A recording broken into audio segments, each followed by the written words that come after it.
welcome back to Yesterday Today. I'm your host, Jake Westbrook, and along with me is McLean Westbrook. McLean, how you doing? Howdy do you? I am McLean Westbrook, that is true. And this is getting all kinds of weird right off the bat. I'm actually Jake Westbrook, this is McLean, and we are continuing Halloween month on Yesterday Today. Read the wrong lines in the script there. Funny. We have a script, that's a good idea. We should do that. Anyway, it'd be a heck of a lot better than what we've been putting out lately, I tell you what. Anyway, just to give you a little update as to what's been going on around here, the janitor, Sydney, was a little obsessed with ghost hunting a while back there, but I think he's dropped. Actually, I haven't heard that much out of Sydney.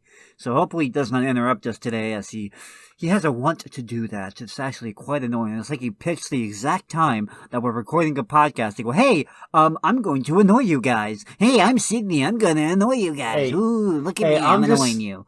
That's my Sydney impression. I'm just glad Sydney's keeping quiet so we can focus on continuing our Halloween month, which, again, still does not have a name.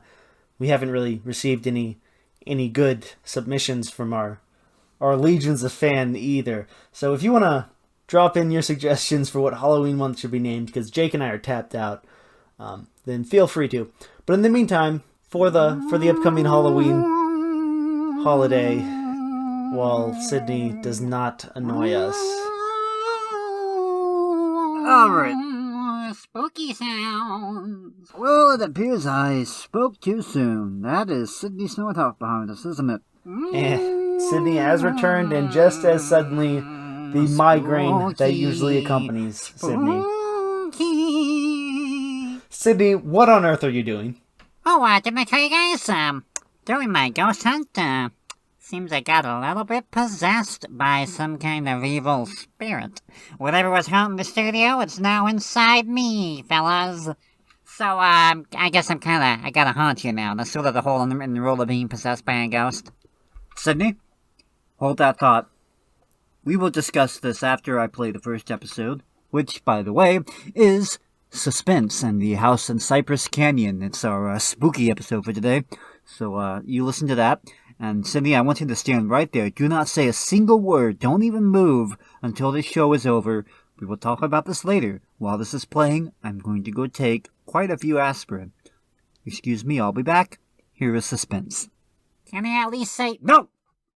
And now, Roma Wines, R-O-M-A, Roma Wines present Suspense. Tonight, Roma Wines bring you Robert Taylor in The House in Cypress Canyon, a suspense play produced, edited, and directed for Roma Wines by William Spear. Suspense, radio's outstanding theater of thrills, is presented for your enjoyment by Roma Wines. That's R-O-M-A, Roma Wines. Those better-tasting California wines enjoyed by more Americans than any other wine. For friendly entertaining, for delightful dining. Yes, right now, a glassful would be very pleasant, as Roma Wines bring you Robert Taylor, star of Metro-Goldwyn-Mayer's Undercurrent, in a remarkable tale of suspense.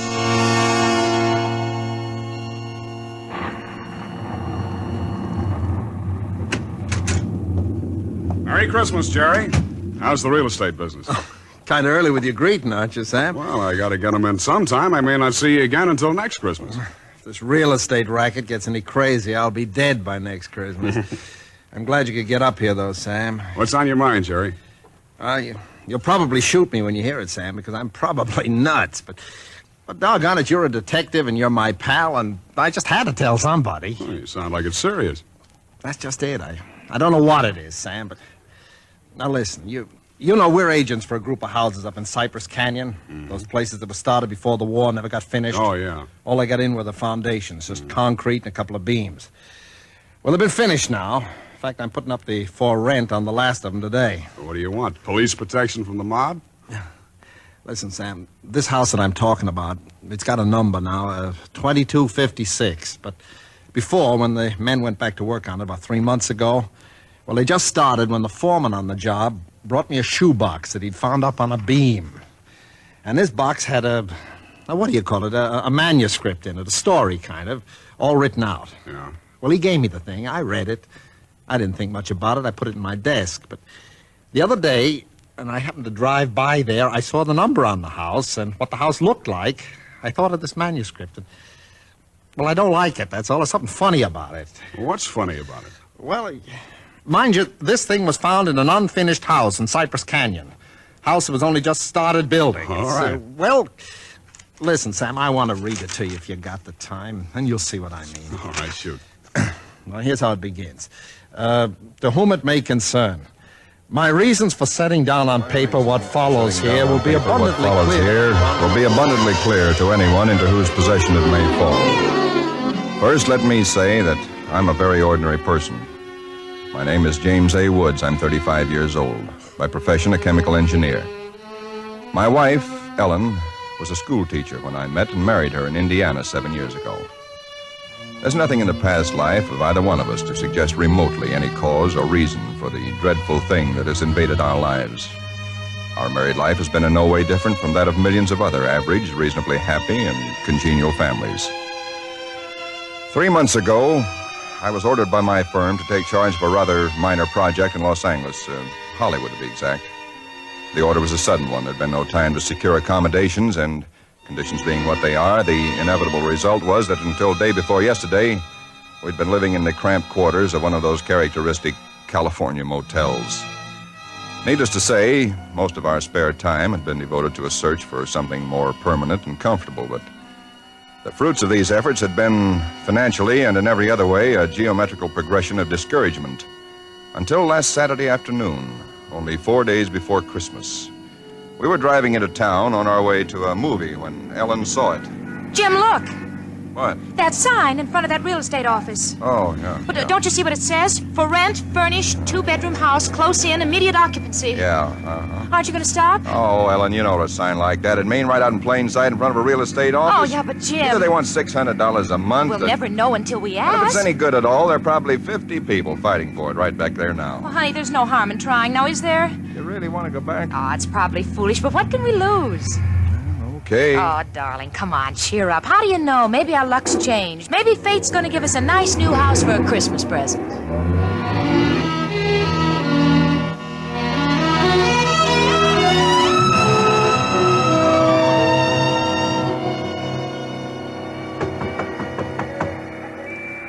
Come in. Oh, we're sorry to bother you, but we just happened to see that for rent sign outside. Oh, and, yeah, I hung it outside just this minute. Is the house available? Why, sure it is.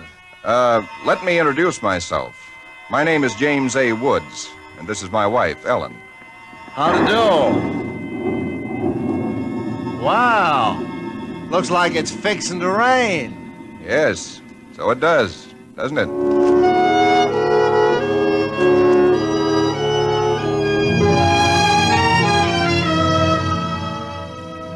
Well, it was one of those things. The real estate agent had just been authorized to rent the place by mail that morning, and he'd hardly had time to look at it himself and put up his sign when we drove up. It was just an ordinary little California house about halfway up Cypress Canyon, number 2256. Just an ordinary, undistinguished little house. The agent didn't know much about it. Construction on it had been stopped by the war, and it had just been completed and furnished lately. Been vacant while somebody's estate was being settled, and now it was owned by a bank in Sacramento. Of course, we didn't Got care this about key all in the that. mail along with the authorization to rent. Only one there is. Of course, you can have duplicates made. Yeah, seems to stick a little. No, there it is. Doesn't sound as though that door had ever been opened. Well, a little oil on the hinges will fix that all right. Oh, sure. Now here's your living room.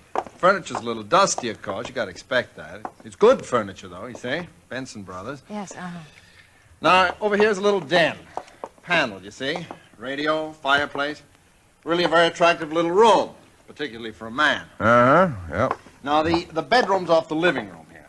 Everything's all on one floor, you understand? Uh-huh. It's quite nice, I think. Yes. You can see you get the morning sun here. There's a view of the canyon through these front windows. You got cross ventilation. That's about all there was to it. It wasn't the best place in the world. It was small and badly built, but what would you have done? We took it with as little inspection as that. It was the Saturday before Christmas. And the very same evening, we were struggling up the steps from the road with suitcases and boxes and armloads of clothes and all the endless bric-a-brac that people collect and never know they have until they move.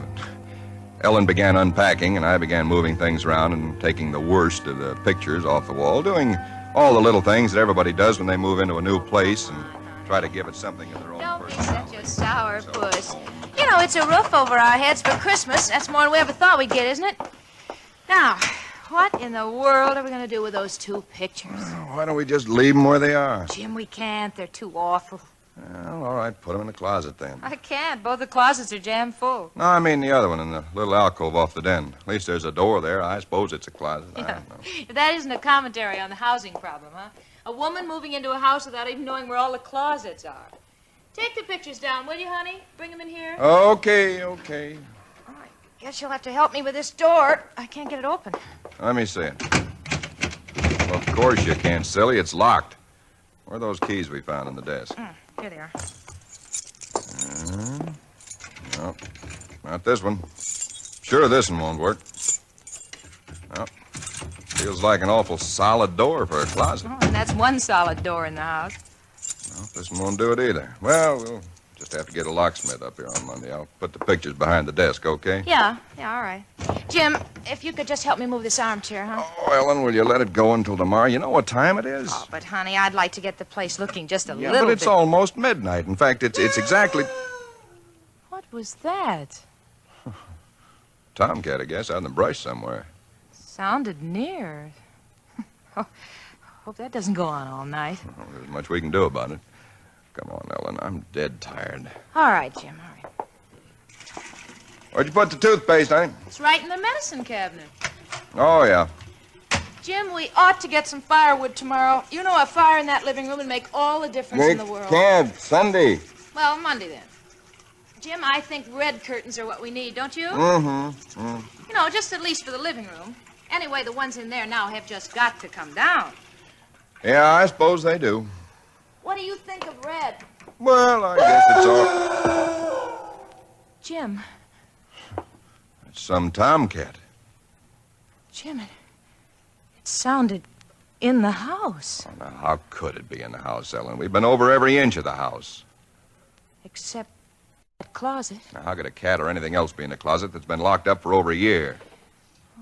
I don't know. It's probably under the house. A wildcat or mountain lion or something. I hear they have them in California. Jim, I don't like Well, it. neither do I like it, but there's nothing we can do about it tonight. Well, maybe we ought to call somebody, the police or some don't neighbors. be silly, Ellen. You act like a kid. Come on, let's go to bed, huh? All right, I suppose it is silly. Jimmy, did you lock the door? Yeah. Can I turn out the lights now? Yeah. All right. Good night, Ellen. Sleep tight. Good night, Jim.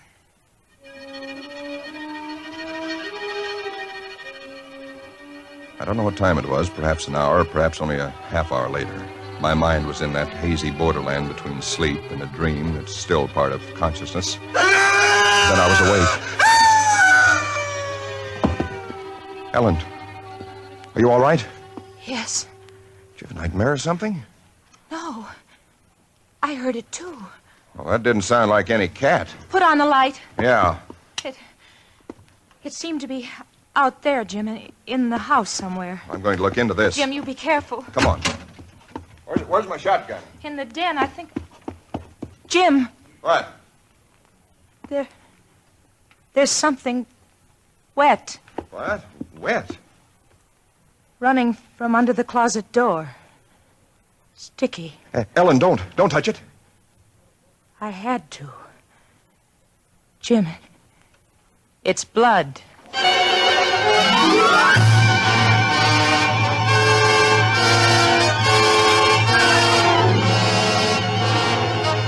For Suspense, Roma Wines are bringing you Robert Taylor in The House in Cypress Canyon. Roma Wines' presentation tonight in radio's outstanding theater of thrills, Suspense.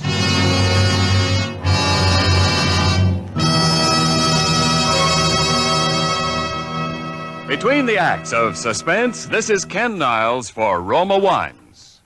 These days before Christmas are busy ones indeed, yet smart hostesses everywhere find time for shopping and distinguished home entertaining later.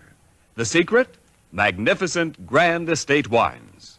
Presented by Roma, America's greatest vintner, Grand Estate wines add distinction to your hospitality on a moment's notice.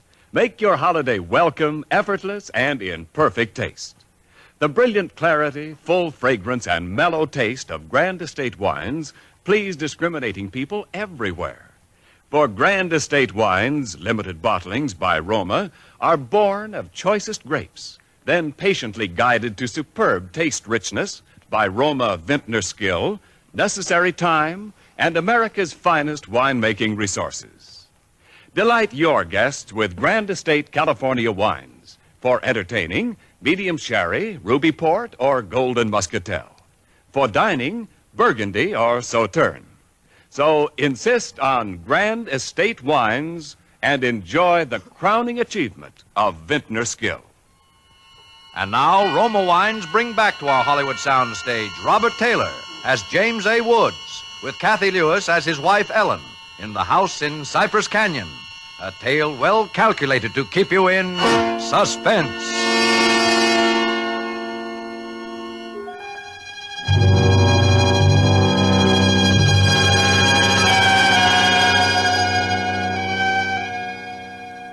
It cannot be too difficult to understand from the foregoing why I've taken the pains to set down in writing the events related here. To find in one's newly rented house a closet which cannot be opened is in itself certainly no great cause for alarm. But to be awakened in the stillness of the night by unearthly cries within that house, to find oozing from under that closet door something that is unquestionably blood, that's another matter. Perhaps others might have been braver than we. Suffice it only to say that we got out of the house in something very close to a panic, and only returned when we had the moral support of two stalwart Los Angeles policemen. You just moved in here, you say? That's right, officer. You can see we're still unpacking. And the place has been empty right along before that? Yeah, I don't know much about that part of it. You could check all that with the real estate agent, though. Well, where is this closet? Oh, it's right in here, officer. And the blood is... Where? Where's the blood? Jim? Officer, I swear to you, there was blood on the floor less than an hour ago. I saw it. Uh-huh. It was running out from under that door. We heard that noise, and we got up, and then we saw it. The door was locked. Locked, huh? Oh, no, Well, it seems to be all right now. Hey, you folks aren't trying to be funny, are you? Isn't there anything in it? No, ma'am, there is not.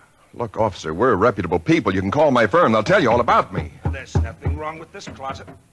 Walls are solid. No trapdoors. If you think I'm lying... I didn't say that, mister. Oh, you probably did hear some sort of a noise, and you got a little panicky, and, What about the blood? It got on my hand. It isn't there now, is it? Yes, Where? I feel it. Now, you folks just take it easy. You know, you're liable to hear all kinds of noises up in these canyons at night. You're from the east, you say? Yeah. I'm sorry, officer. Ah, that's all right. That's all right. If you have any real trouble, call on us anytime. All right. Well, good night. Good night. Good night. Hey, you ought to have this door fixed. That's enough to scare you. Yeah, we're going to have it fixed.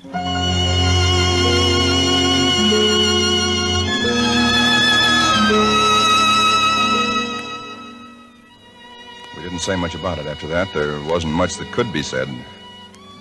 The next day, I went down to a lot and bought a little Christmas tree and some trimmings, and we tried to pretend we were cheerful, but there was an uneasiness between us that had never been there before. Ellen seemed tired and listless. Several times during the day, I noticed her washing her hands with a brush, scrubbing the one that had touched the blood. That night, we each took a sleeping pill and went to bed.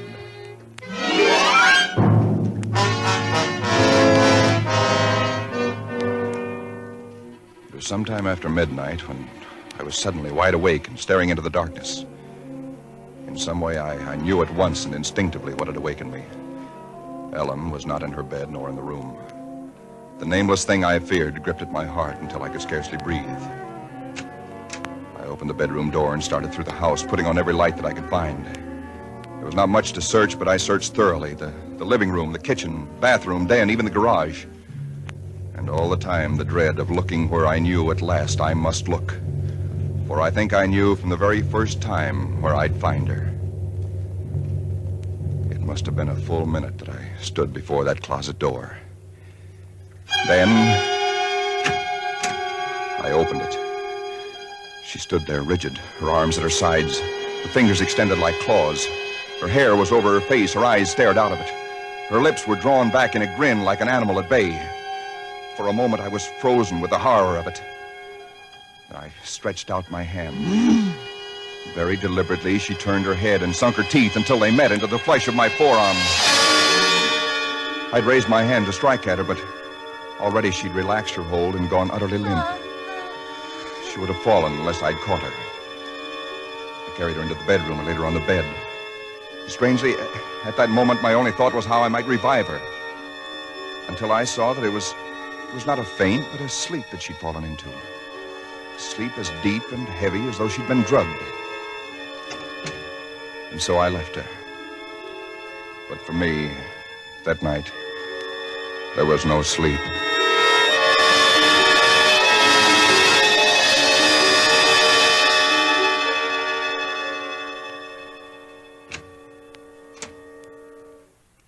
Jim? Yes, Ellen? What are you doing up so early? Oh, I got a little restless. I'd make some coffee. Oh. Oh. I had the most wonderful sleep. And I feel so rested. Do you? Mm-hmm. Jim. What? What's the matter with your arm? Oh, I just heard it. Why, honey, it's terribly swollen. Let me see it. No, it's all right, Ellen. Oh, it isn't all right. You've got to see Dr. Wesley right away. Sure, I will. No, I now will. you promise me, Jim, that you'll go the first thing this morning. How'd it happen? Why, there was a dog. A dog? Yeah, I heard him trying to chew through the screen door. I went out to chase him away, and he bit me. Well, you mean there's all that racket and I didn't even wake up? No, Ellen, you didn't even wake up.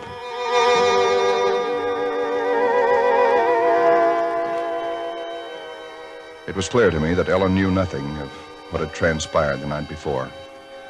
I went to my office that morning and made a pretense of going over routine business, if only to restore my mind to some semblance of calm by the sight and sound of common, familiar things. Pain in my arm had become a persistent, dull throbbing. I made a late appointment with Dr. Wesley. He treated my arm with something of an arched eyebrow, and he said, Well, I've never seen anything quite like it before. That is such a rapid onset of infection.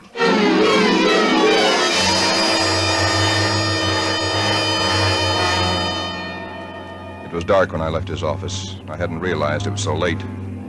Driving home, my car seemed sluggish until I saw the needle on the dashboard and realized that I was pushing it to the utmost of its speed. I was racing home to prevent something before it was too late, before the darkness had conspired against me. For somehow I already knew with certainty that it was the darkness and the night that I had to fear. The curves of the canyon seemed endless. And then the cold fear leaped up inside me. My house, too, was dark. I went slowly up the stone steps from the road, looking, praying for some sign of light or life. There was none. The house was empty. Ellen was gone. I looked with the same self-torturing thoroughness, and in that closet first of all, knowing as I did so that it was hopeless. And so, alone in that empty house, I waited, powerless and helpless now, deadened in thought and will, empty as the house itself, save only for the overwhelming sense of a terrible foreboding. For some time in the early hours of the morning, I snapped on the radio, shortwave. Why? Surely a minor question now. I only know that I did. And then I heard it. Car 58, car 58, go to Laurel Canyon, the 4000 block. A report that a man has been injured or attacked. Condition thought to be critical. Ambulance will follow. That is all. I was there almost before the police, edging my way through the little crowd, staring down at the man lying there in his white uniform under the streetlight. Yeah, the milkman, poor guy. I heard him scream, but when I got here, he was just like this. There's nothing about it. Stand back, stand back. Please stand back. Well, you again. I heard it on the radio. I live just down the road. Yeah, I remember. What happened? Well, take a look. Maybe you can tell us. He was dead. And he was lying on his back. And his throat had been torn out, as though by the fangs of some wild animal.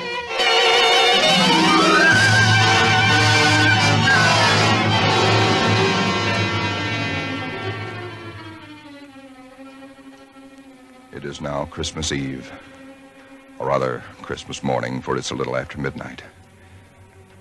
I've been waiting here in the stillness of this empty house for nearly 24 hours, waiting for the end. Already once tonight I've heard that dreadful wailing cry somewhere in the hills. I've nailed up the closet door, but that I know is childish, useless. My arm is horribly swollen and turning black, but that's nothing. It's another end that I foresee, as surely as other men foresee the rising of the sun. I hear the cry again. It's nearer now. I shall leave these notes in a sealed envelope and put it in a shoebox, in the hope that someone will give credence to these dark and terrible events, if indeed such nameless horrors can ever yield to mortal understanding. As for myself, I feel no longer any fear or even sorrow. Only a desire that the end and the thing that I must do may come soon.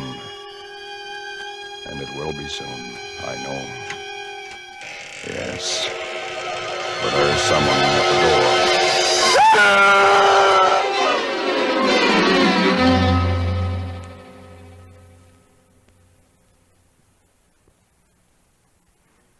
Someone at the door. Huh. What do you make of it, Sam? It's quite a yarn. But what of it? That's what I thought. Now, listen, that's not quite all of it. Huh? Clip to it's a newspaper clipping. Listen. Hollywood, December the 26th. Police reported what was apparently a case of murder and suicide in Cypress Canyon sometime in the early hours of the morning.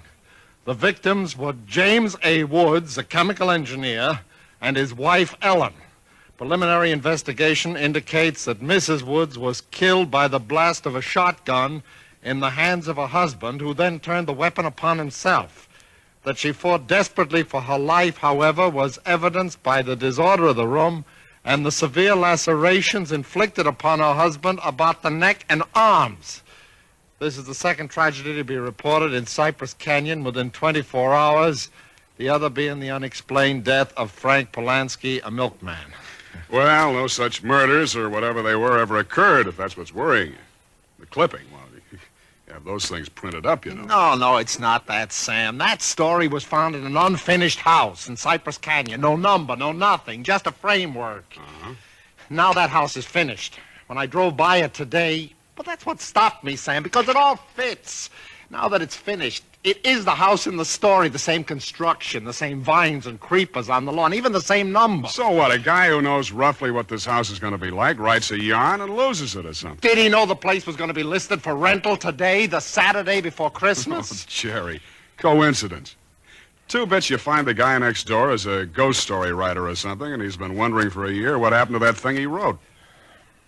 Okay, coincidence. Well, I'm sorry I bothered you, Sam. Don't be silly. I liked it. It's a good yarn. That the for rent sign you were talking about? Oh, yeah. I'm going to put it up outside now. Uh-huh. Well, so long, Jerry, and Merry Christmas again. Yeah, well, thanks, Sam. I guess I was kind of silly, all right. Huh? Listen, when a guy named, whatever it is, Woods, with a wife named Ellen, comes in to rent that place from you, then you can start worrying. Yeah. Well, so long, Sam. So long, Jerry. Come in. Oh, we're sorry to bother you, but we just happened to see that for rent sign outside. Well, yeah, I hung it out just this minute. Is the house available? Oh, sure it is. Let me introduce myself. My name is James A. Woods, and this is my wife, Ellen. How do? Wow. Looks like it's fixing to... Yes, it does, doesn't it?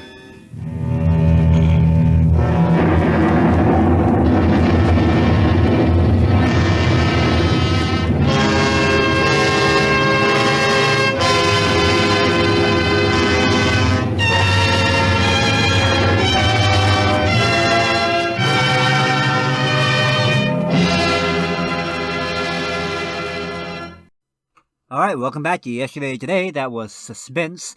And, yeah, Sydney, that's right. I left you standing there. So you came in a moment ago, well, a half hour ago, and announced that you were possessed by the ghost that you had been hunting. You may speak now. Oh, thank goodness. I was holding my breath that whole time.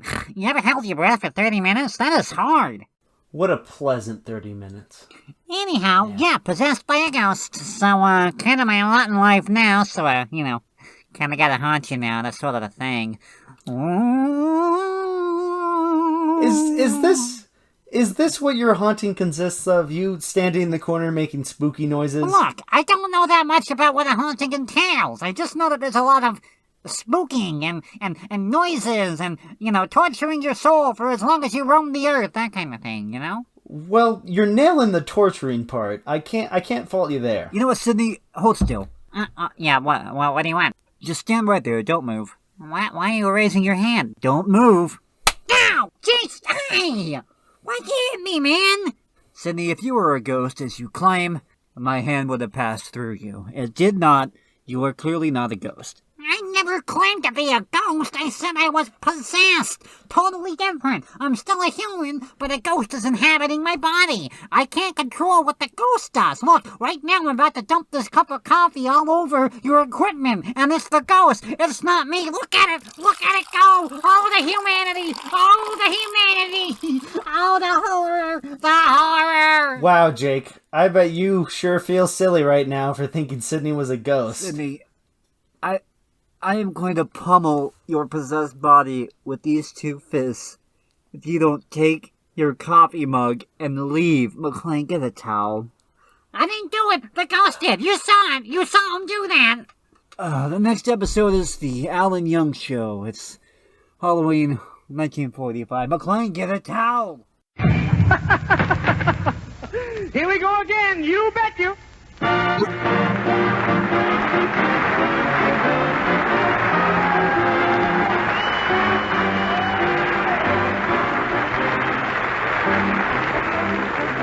Yes, here we go again. It's Alan Young, very deep in trouble.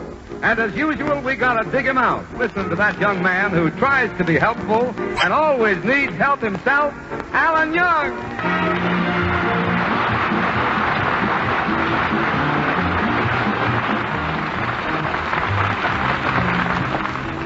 No, David, I've got to work in my sign shop tonight, and I have no time for parties. Come on, Mr. Young. Me and the rest of the kids are going to play pin the tail on the donkey. No, David. Ah, come on. It won't hurt you much.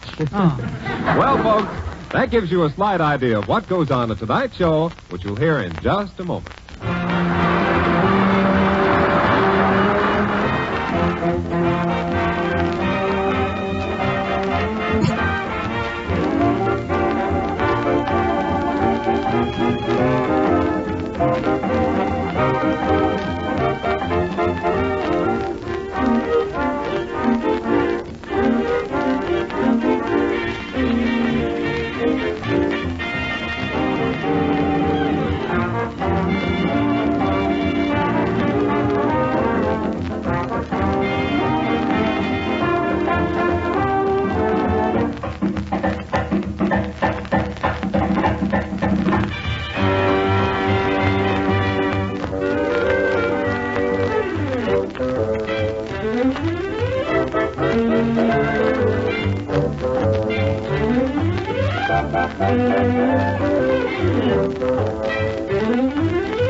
Is out having fun. All except our friend Alan. You see, Alan is now in business for himself. He's opened his own little sign painting shop, and he has no time for the festivities. Right now, he's over at his girl Betty's house waiting to tell her that he's too busy to take her to the masquerade dance tonight. David, I wish your sister Betty to hurry downstairs. There's something very important I have to tell her. Gee, Mr. Young, she's dressing for that masquerade. You ought to see what she's going to wear. It's a real official, genuine sailor suit. She's going to wear an official sailor suit? Well, that's against the law. So the Navy's liable to pick her up.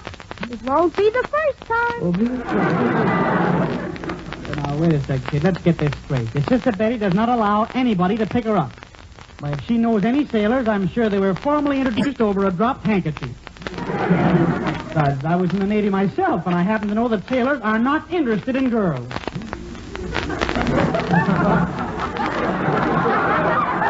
They don't give a darn about girls. This statement is not endorsed by the United States Navy. All right. I took Betty down to see one of the aircraft carriers, and there were 2,000 sailors on board who hadn't seen a girl in 3 years. And not one of them whistled at Betty.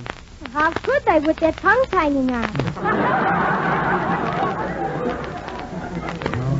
I still don't think Betty ought to wear a real sailor's uniform. There's liable to be some trouble. Nobody'll know the difference. She's going to wear regular sailor clothes. Shoes, hat, and tie. How can they tell the difference between her and a real sailor? Sit down, kid.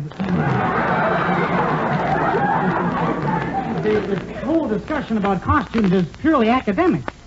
The reason I'm here now is to tell Betty I'm too busy to take her to the masquerade tonight. And since I'm unable to take her, I'm sure she wouldn't think of going with anybody else, would she? Sit down, kid. You seem to forget your rival, that Rich Hubert Updike. Oh, hello, Alan. Oh, hello, Betty. I just finished trying on my sailor costume for tonight. Oh, we'll have such fun at the masquerade. Alan, what are you going to wear? Nothing. You're free. No. Betty, look, I'll be very diplomatic with you. Guess who's not taking you to the dance tonight? Oh, Alan, not that. I've been planning on this dance for a long time. It's the biggest event of the season. I told everybody we'd be there. Oh, this is awful. Oh, Betty, you're crying. There's a tear on your right eyelash. There's one on the other eyelash, too. Oh, yeah, that's all right. I'll wipe them off. There. Thank you. Yeah. Oh, here's your eyelashes back.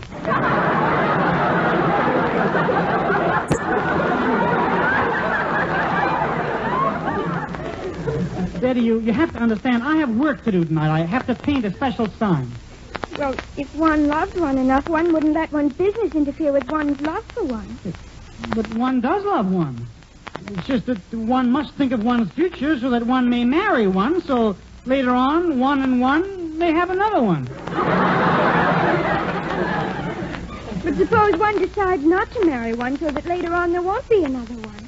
At the end of the first inning, the score is 1-1. David, leave this room. Okay, I'm going. One was beginning to get a pain in one's neck anyway. Alan, I'm so disappointed. And look at that great big pumpkin head in the doorway. Alan, that's Father. That's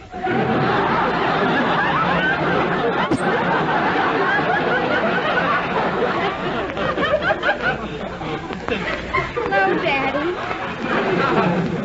Daddy, Alan was just talking about you. That's right, Pumpkin, Mr. Dittenpfeffer.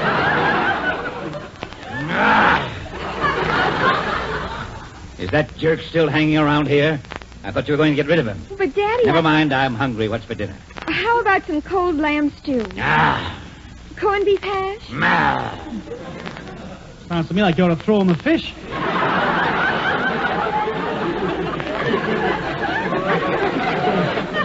You know? What's that? I mean, fish is good for you. It has lots of advantages, vitamins and minerals. Oh, all sorts of advantages. You want me to eat a fish so I can choke on a bone? Oh, no, I wasn't thinking of that advantage. I mean... Betty, why don't you give Alan up and marry Hubert Updike? Why, he's nothing but... Say, wait a second, Betty. Your eyes are red. You've been crying. Alan Young tried to get fresh with you, didn't he? I'll kill him, I tell you, I'll kill him. Oh, no, Daddy. Alan's never tried to put a finger on me.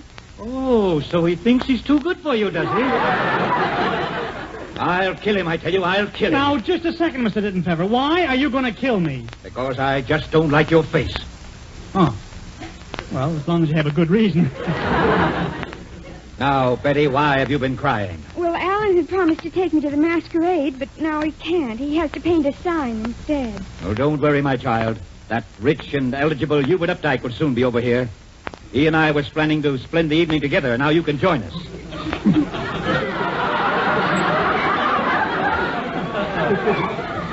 Hubert Updike, splendid an evening, well...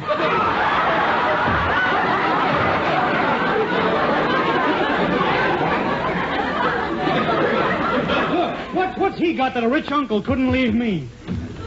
Oh, Betty, I'm here. Come drink from my lips.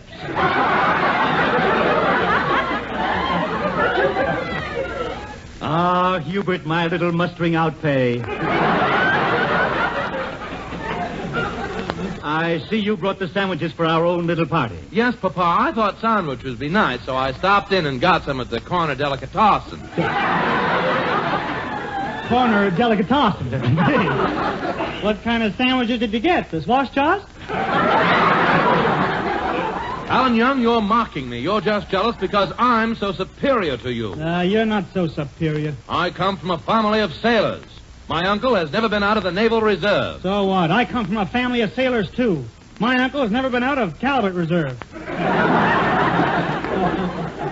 Hubert, don't waste your time arguing with that sign painter. He's nothing but an idiot. Yes, he's a complete moron. He's nothing but a jerk. He's just a silly fool. Alan, are you going to stand there and listen to all that? Yeah, I can hear pretty good from here.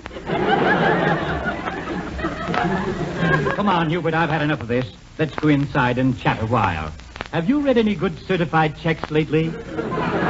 Oh, yes, Papa. I must tell you about the Charlton Auction box. Well, Betty, I have to be running back to my shop. I've got an important sign to paint for the city. Alan, since you can't take me to the dance, may I come down to your paint shop and watch you work? Maybe I can help. Oh, Betty, what could you possibly do? This is a man's work. Lifting brushes and getting my hands smeared with wet paint. Well, when you get tired painting, I could sit on your lap and you could run your poor, tired fingers through my hair. Oh, it's not necessary. I have a towel.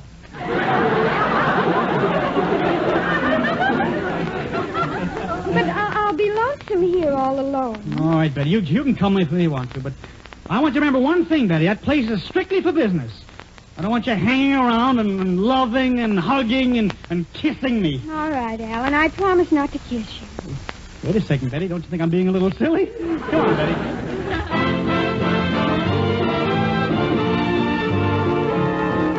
While Alan takes Betty to his sign shop, let's listen to the four chicks and chucks sing Chicory Chick. Once there lived a chicken who would say chick, chick, chick, chick, all day. Soon that chick got sick and tired of just chick, chick. So one morning he started to say, Chicory chick, chala, chala, checkala, roll me in a banana, kabalica, wallaka, can't you see?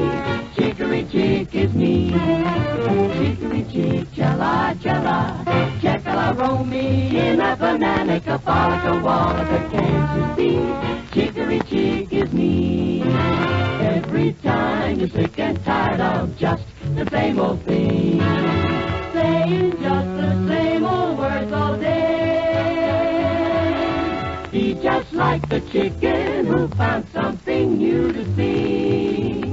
Open up your mouth and start to say, oh, chicory chick, chala, chala, checkala, roll me in a banana, kabalica, wallaka, can't you see that chicory chick is me?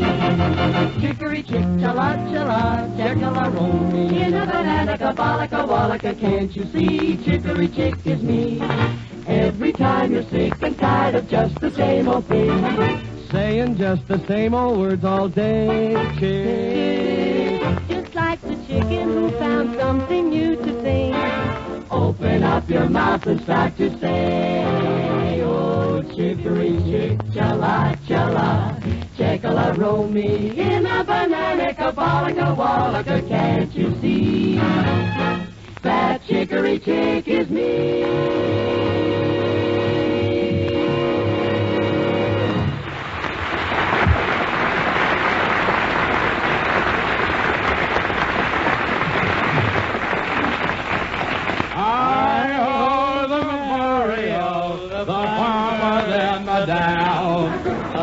Hubert, isn't this a nice party we're having? Oh, yes, Papa. Here, have another drink. Oh, no. I've had 2 already, and my head is already spinning. Oh, come on. Have another one. Milk never hurt anybody. You know, Hubert, I'd feel much better if I knew Betty was also having a good time. But her evening was ruined by that credge, Alan Young. I'd sure like to get even with that credge. You know, Papa, we could play almost any kind of trick on him. That's a good idea, Hubert. Now, what kind of a prank should we play on him? Well, I have my car outside. Suppose you tie him up and I drive over him. No, I don't want to hurt the boy. I just want to scare him out of about 10 years of his life. I'll call him up in his sign shop and invite him over. Meanwhile, Hubert, you get a couple of white sheets and a bear trap. We'll scare the life out of him. Ooh, the devil is in us tonight. Now, what is his phone number? Oh, yes. Main 436.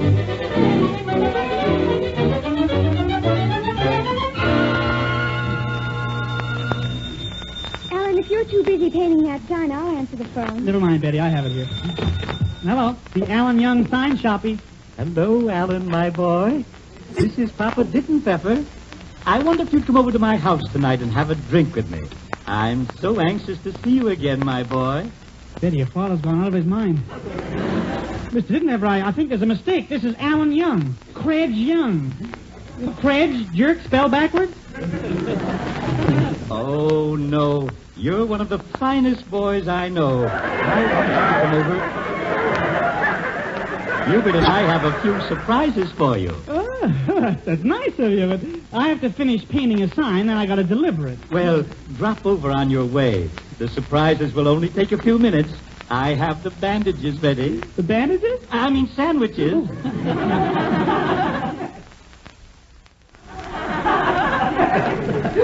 Mr. Dittenpfeffer, I'll see you later. Bye.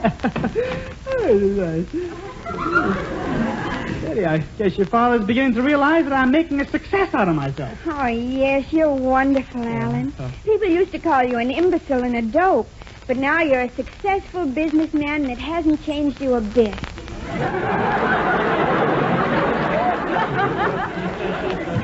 Betty, those were beautiful words, but you put them together so badly. Alan, if you hurry up and finish that sign, do you think we'll still be able to make the dance tonight? Well, I'm afraid not, Betty. Why don't you go to the dance yourself? Your father and Hubert want me to go over to their house. I suppose they're planning some sort of a stag party. Stag party? Alan, what's a stag party? Stag party. It's a party where a lot of men sit around smoking, and the lights go out, and the spotlight shines down, and then a stag walks in. Well, it seems to me that if you have time to go to a stag party, you have time to take me to the dance. But Betty, I'm just stopping in to see your father for a minute. I have my work to do. Better finish this lettering here, this time. H-O-U. Alan, why won't you come with me? There's a harvest moon shining in through the window, and it's very romantic. U-S... Betty, please, you're breathing down my neck. Betty, you got your arms around my waist. Am I spoiling your sign, Alan? I think you're affecting my spelling. Just look how I spell house. H-O-U-S-W.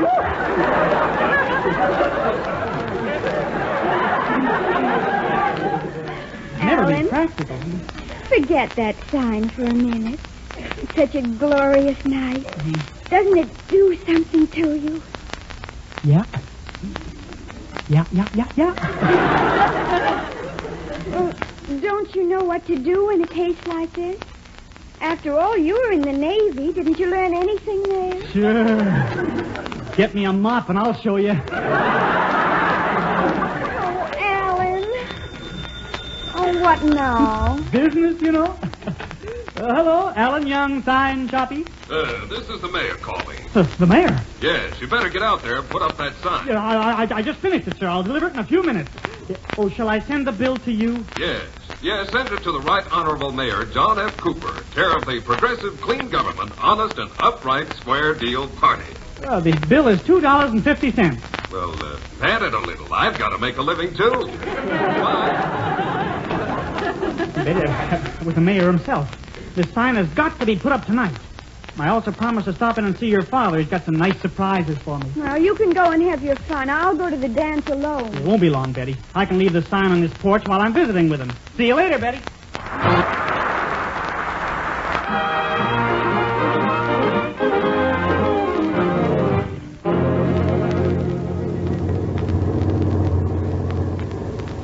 Hey, Joe, how are we going to tear down a house if we don't know which house to tear down? Tear down. Always destruction. The mayor says to look for a house on this street with a sign on it. Then destruction. All the time destruction. I don't see no signs nowhere. You don't see no signs. Louie, you just used a double negative.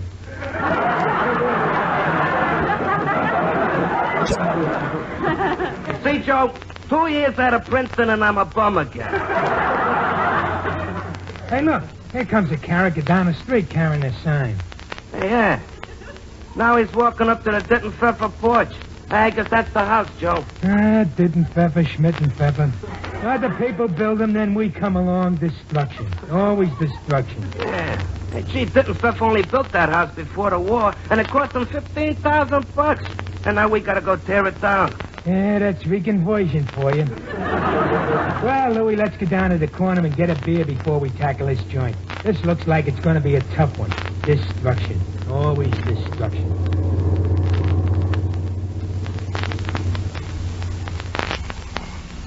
Gee, Mr. Dittenpepper has all the lights out in the porch. Spooky. Especially with those two fellas in that truck following me. Well, there's nothing to be afraid of, just...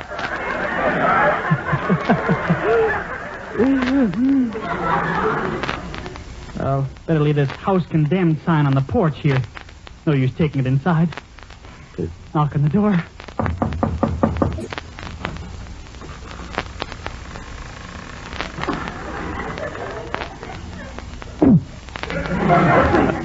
See, the door opened by itself.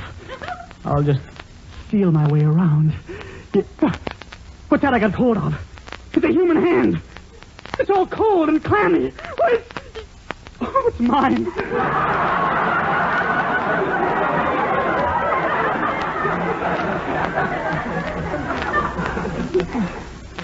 What was it doing there, anyway?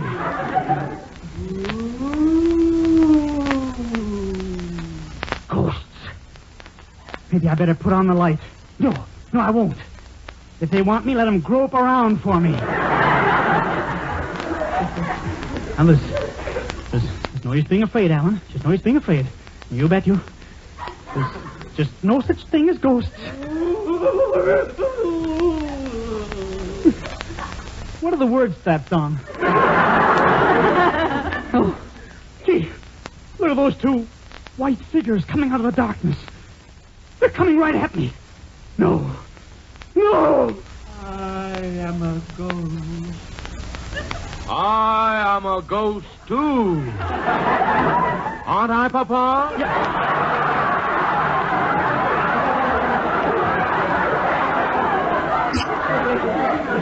Wait a minute. I recognize that voice. You're not a ghost. Oh, but I am.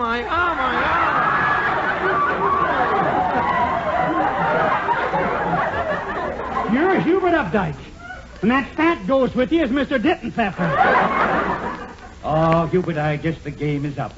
You two didn't fool me for 1 minute. I wasn't the least bit scared. Then why didn't you say something? With a mouthful of fingernails.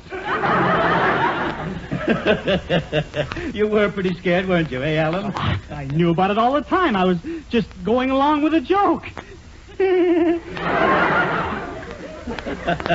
Well, we might as well have some light in here. Yes, there's a lamp on that table, Alan. Just reach your hand out and you'll find it. Why, of course.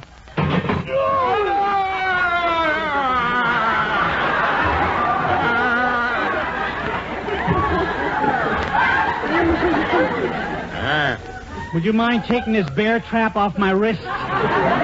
Oh, I haven't laughed so much in years. No hard feelings, Alan, huh? No? Hey, did you hear something? It sounds like they're tearing down something. Probably that old house down the street. The mayor had it condemned. Oh, I painted the sign for it, you know. As soon as it dries, I'm going to put it up. You know, sounds carry very well in this night air. You'd almost think they were tearing down this house. Yes, you would. Yes, you would. Wait a minute. That house condemned sign, I left it right out on the...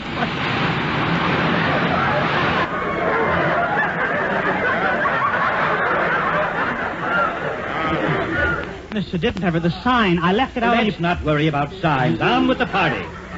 Why don't you go into the kitchen and take a sandwich? Yeah, but... Well, all right.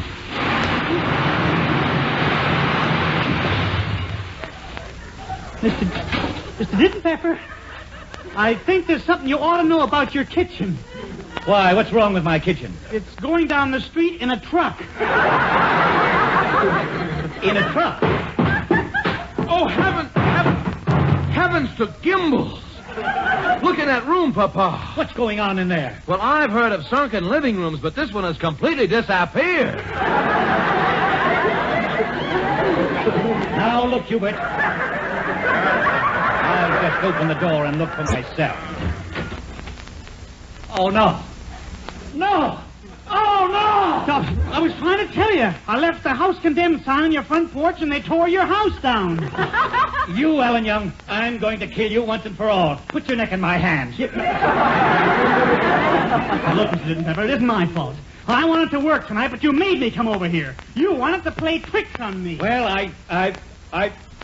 you went uptight. You hear? I'll kill you. Oh, Mother, I've been ambushed. No, Mr. Dittenpepper, no. I guess Betty's father will be interested in a new sign when he gets back, and I have just the thing. For sale. Desirable 7-room pile of bricks.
Let's listen to the Lord Satan Chuck sing, but I did. I didn't want to phone you again, but I did. I didn't want to see you again, but I did. I had a certain feeling for you that bothered me. I had to find out what the hidden charm could be. I didn't want to hug you again, but I did. I didn't want to kiss you again, but I did. I must have been too sentimental, doing what I I did. I didn't want to fall in love, but I did.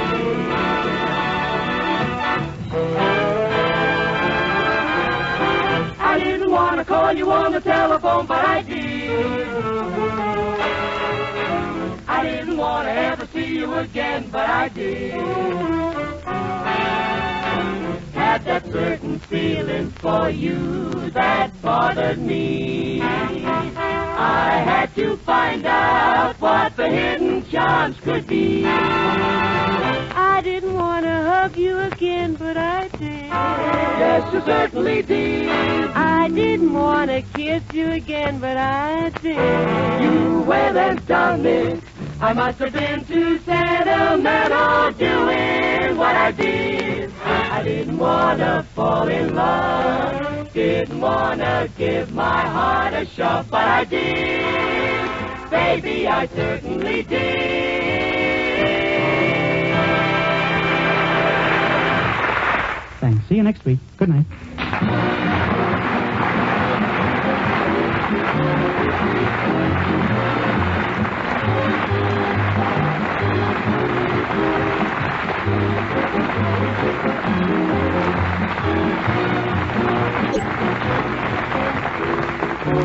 This is Bob Shepard reminding you that we'll all be back again next Tuesday at the same time with the Four Chicks and Chuck, Jim Backus, Gene Gillespie, Dickie Monahan, Peter Van Steeten and his orchestra, and our star, that young man who is young today and young forever, Alan Young. This is the Armed Forces Radio Service.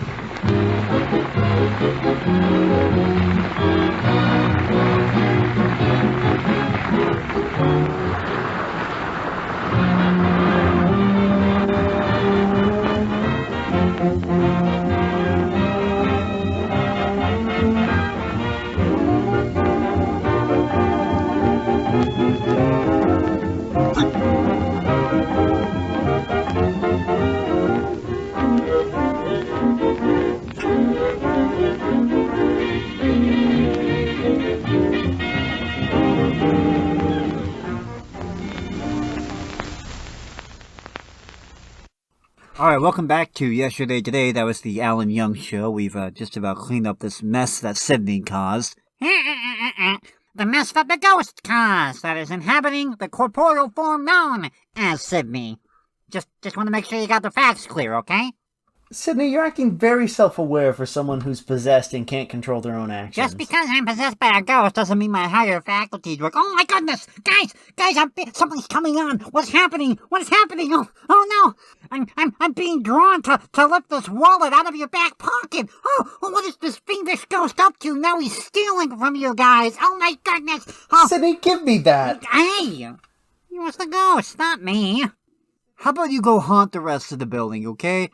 Why doesn't your possessed body go ask for a raise from our landlord instead of trying to steal our money? He's out of town today. I'm kind of lonely. I mean, the ghost is lonely. Yeah. How about you go haunt the rooms upstairs or like the attic or something? I'm sure the roof needs a good haunting. That roof hasn't been haunted in quite a while, Sydney. I can't remember the last time I went up and saw a haunting on the roof.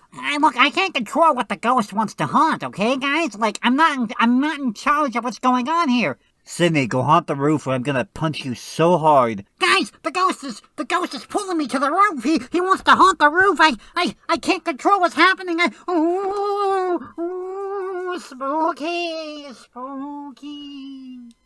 Spooky. Smart ghost. Great. Well, that should get rid of him for at least finally a couple minutes. Another brief moment of respite. Okay, well, next up, Great Gildersleeve, Halloween party episode from 1943. Kraft presents The Great Gildersleeve.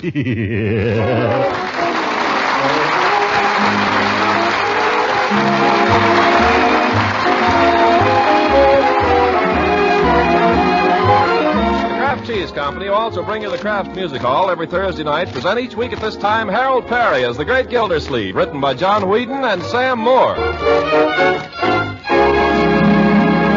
We'll hear from the Great Gildersleeve in just a moment. Nowadays, society gives you the green light when you tip your plate of soup, or mop up gravy with a dab of bread, or leave your plate clean as a whistle. We wartime Americans have gladly discarded many wasteful rules of etiquette To make food, fight for freedom. The all-important rule these days is waste no food. Eat every scrap. Of course, one way to be sure that all the food you serve gets eaten is to present it in tempting, appetizing ways. And I do know this. You'll enjoy bread, rolls, and muffins down to the very last crumb when they're spread with delicious parquet margarine. Ah, yes, ma'am, parquet's delicate flavor really satisfies. Adds to your enjoyment of many fine foods. And since parquet margarine is so very high in energy value, it's really a wonderful aid to good family nutrition. Remember, too, that each pound of parquet contains 9,000 units of important vitamin A. So get the nutritious spread that's known far and wide for its truly fine flavor. Buy Parquet, that's P-A-R-K-A-Y. Parquet margarine made by Kraft.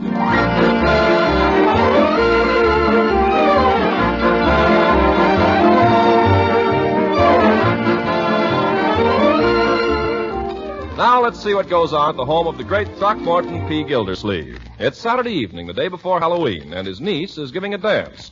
All afternoon, he's been rolling up carpets, putting extra leaves in the dining room table, carrying out furniture, and carrying it in again. But now that the heavy work is done, he finds himself brushed aside. After an early makeshift supper, he wanders forlornly out to the kitchen to watch last-minute preparations there. Oh, what are you making there, Bertie? Frosting? Yes, sir. Say, that looks mighty good. You mind if I just... Uncle Mort. Mr. Gildersleeve, a man can lose a finger that way. It's wonderful, though, Bertie. Say, don't you think you've beaten that about enough? Ain't sure if it's stiff enough. Oh, well, I'll just see. Uncle Mort, really? Just tasting it, my dear. Mr. Gildersleeve, if you keep tasting, there ain't going to be frosting enough to put in your eye. Who wants it in his eye? You'd like to put a lid on a piece of bread now. Uncle Mort, go out and play. Let's go out and play. Bertie, don't you think it's about time we took another peek at that cake? Cake? I'll do it. Stay waiting in that oven. Oh, excuse me, Mr. Gildersleeve, but you want that cake to fall? I was just trying to help. Run along, Uncle Mort. I'll look at the cake, Bertie. You either. What? If some of the people don't get out of this kitchen, I'm going to go clean out of my mind. Bertie, I was just Well, trying you to... more trouble than all the rest of them. Yeah. Want me to fix a party? You got to give me a chance. I ain't no Superman. No, sir. All I got's 2 hands. Pain to come in here tracking dirt. Come on, Marjorie. I think Bertie wants to be alone. Let's go in the other room. After you. Oh, Leroy, for heaven's sake. I am Frankenstein the Wolfman. I eat up little girls. Let go! I walked with a zombie.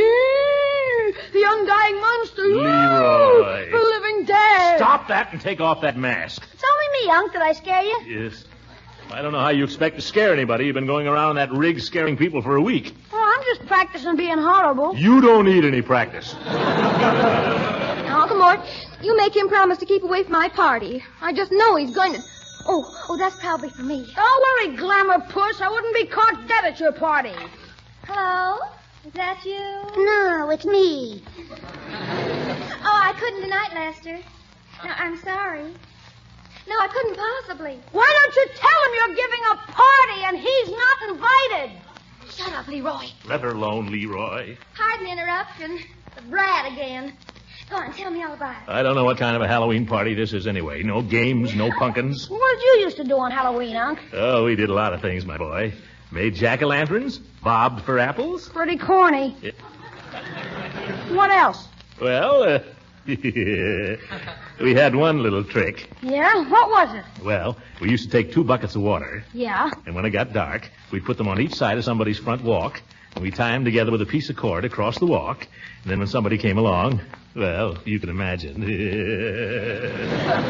Hey, that's great.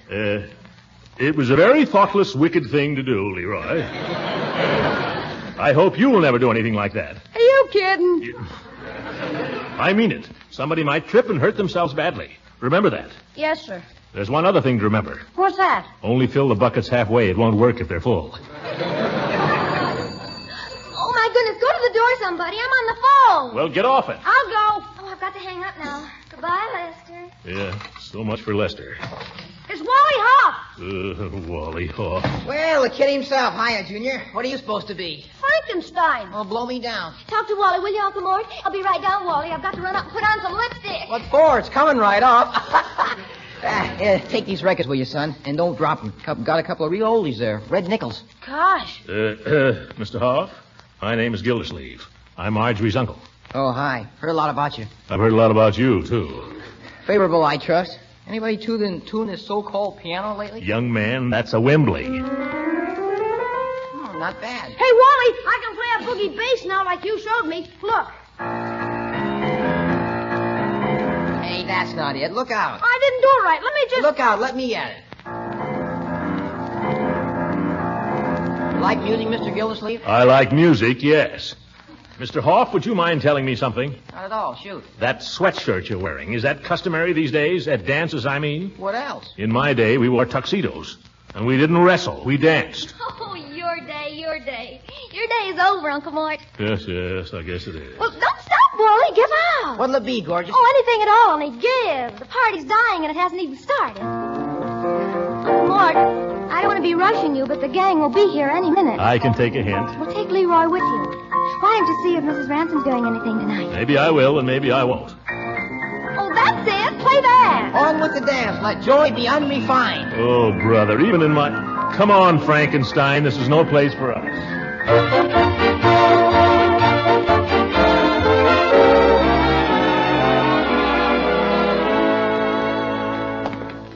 Gosh, it's dark out, isn't it? Wally Hoff. He's a swell piano player, Unc. You stick to Bach. That sounds like Piggy. Hey, Pig, wait up! That's his signal. See you later, Unc. Wait a minute. Yeah? I won't ask you to keep out of mischief, Leroy. Just keep out of jail. Okay. Where are you going, Mrs. Ransom? Never mind. Run along. Hey, Pig, wait for Frankenstein. Nobody's going to tell me what I'm going to do. If I want to call on Leela, I will. And if I don't, I won't. Just hope she's in, that's all. Who's there? Boo!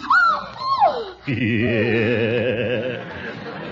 Throckmorton, you mustn't do that. Yeah, but it's Halloween, Leela. No, it's not. Tomorrow's Halloween. I know, but they're celebrating it tonight. What are you doing, Leela? Well, I had this date for tonight, but at the last minute I was unable to go on account of a headache. Oh, that's too bad. Yes. Well, perhaps some other time. Oh, I feel much better now. Oh, you do? Uh-huh. Isn't that lucky? Will you go to the movies with me? Well, I don't know about tonight, Throckmorton. I'm just scared to death of ghosts and witches and all. Oh, don't worry. I'll be with you. Promise you'll stay close to me and protect me? I'd like to see the ghost that could get between us.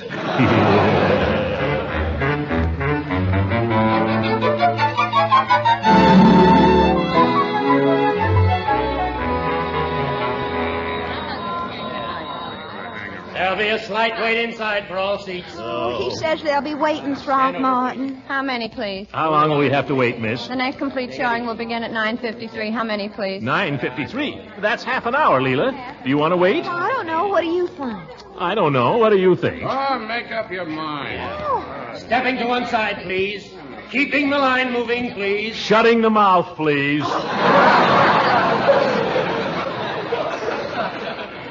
Throckmorton. Well, they can't push me around. Evidently, our patronage is not wanted here, Leela. Let's go somewhere else.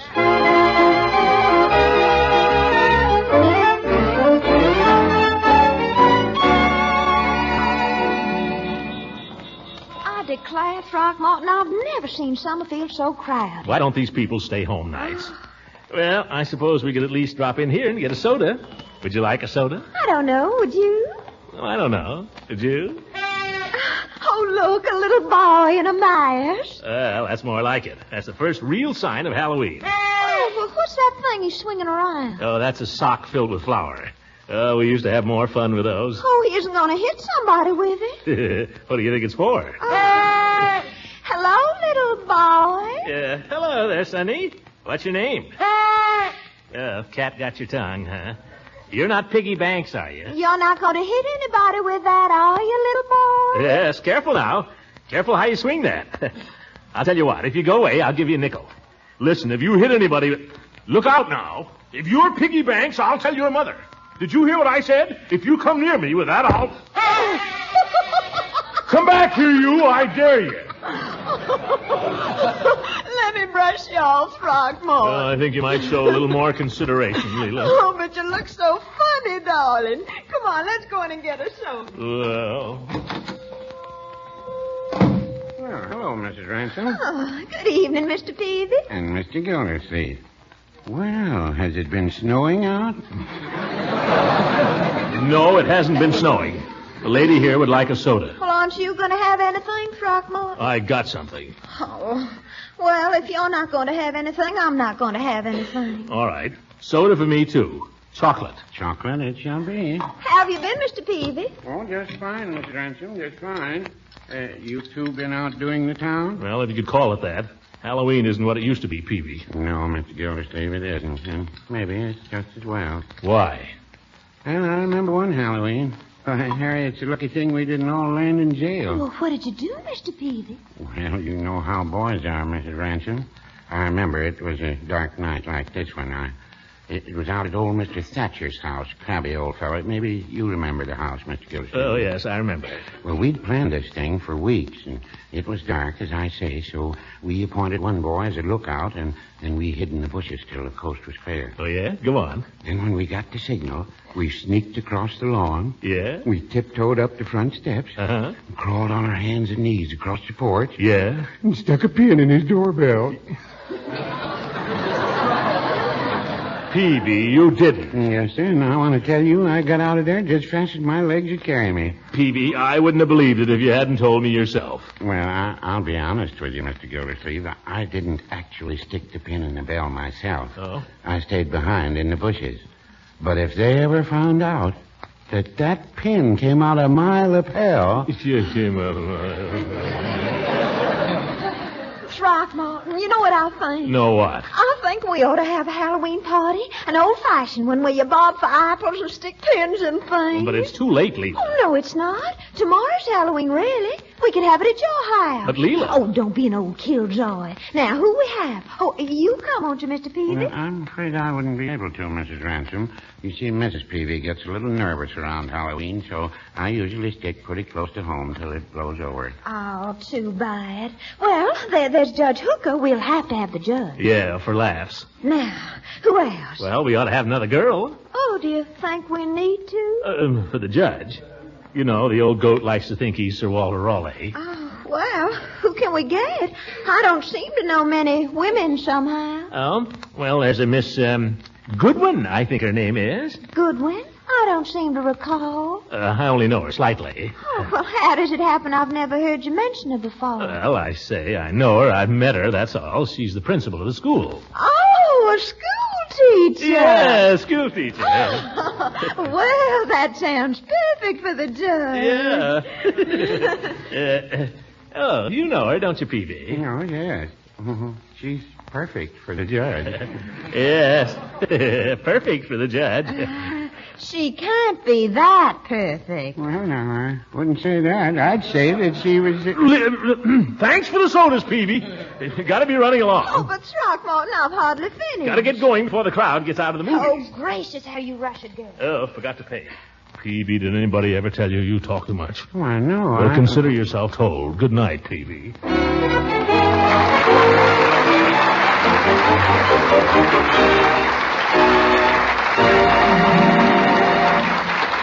The great Gildersleeve will be with us again in just a few seconds. These days, everyone's interested in good, satisfying food, and everyone knows that flavor is mighty important. Yes, it's flavor that makes us enjoy the foods we eat. It's flavor that tempts hungry appetites. That's why Kraft, the maker of Parquet margarine, is so particular about fine flavor in this delicious spread for bread. Parquet's flavor is something you'll want to tell your friends about. It's so delicate and appetizing, the margarine that tastes so good. And right along with its tempting flavor, Parquet margarine is wonderfully nutritious, too. It's one of the best energy foods you can serve your family. And while we're on the subject of good nutrition, remember that every single pound of Parquet contains 9,000 units of important vitamin A. Parquet is a quality margarine that bears the seal of acceptance of the Council on Foods and Nutrition of the American Medical Association. So for flavor to satisfy your family and for the kind of nourishment they need, serve Parquet every day. Ask your dealer for Parquet. That's Parkay. Parquet margarine made by Kraft.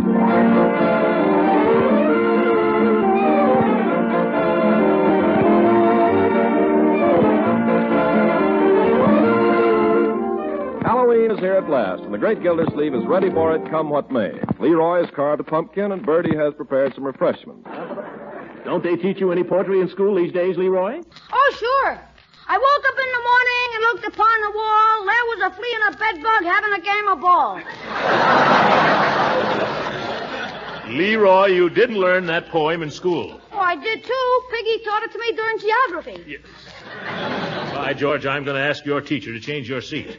I can see Piggy's a bad influence on you. I doubt if Leroy's doing Piggy any good either. Oh, is that so? Who asked you to put in your 2 cents? Well, you're certainly just as bad as Piggy. I suppose his sister has been shooting off her big mouth. Leroy? She has not. Well, I can tell a few things about you and her and Wally Hoff. For instance... Quiet! I'm expecting guests here any minute. Do you think I want them to walk into this kind of a cat and dog fight? Well, he's ordered it. Stop it, or I'll finish it. I'll not have this kind of goings-on. Leroy, where are you going? Out on the porch. What for? Oh, to light the jack-o'-lantern. Oh, well, that's all right then. It's a very good idea. Make a cheery welcome for my guests. Well, what are your plans, Marjorie? Would you like to stay here and enjoy a little old-fashioned Halloween fun for a change? Oh, gee, do I have to? Certainly not, my dear. What were you thinking of doing this evening? Wally and I were going down to Brownie's Beanery for a while. Some of the gang's going to be there. I certainly dislike that boy. Oh, he grows on you, Uncle Moore. Why, George, you won't get a chance to grow on me. Hi-ho. Well, I'll have a real Halloween anyway. I'll see how Leroy's coming with the jack-o'-lantern. Real Halloween air. Gosh, dark as a pants pocket out here. Where's that kid? Leroy! Hi, Unc. I didn't see you, Leroy. Confound it. How many times have I told you it's not funny to scare people? I wasn't trying to scare you. You called me and I answered. Well, all right, but be careful. Why haven't you lit the jack-o'-lantern? The wind keeps blowing out the matches. Nonsense. There's no wind at all tonight. It comes in puffs. Well, give me those matches and I'll show you how a woodsman lights a fire. Where's the woodsman? Just watch me. Okay. Say, isn't this Judge Hooker coming? Where? I don't see anybody. Oh, well, it may be at that. Hello, Judge. Hi, Gildy. Yeah, trust him to get here first. Hi, Judge. Hello, Leroy. Well, Throckmorton, happy Halloween. Am I the first one? Oh, no! It works! Leroy here. Confound it, Gildersleeve. What's the idea? It wasn't my idea, Judge, but anyway, happy Halloween.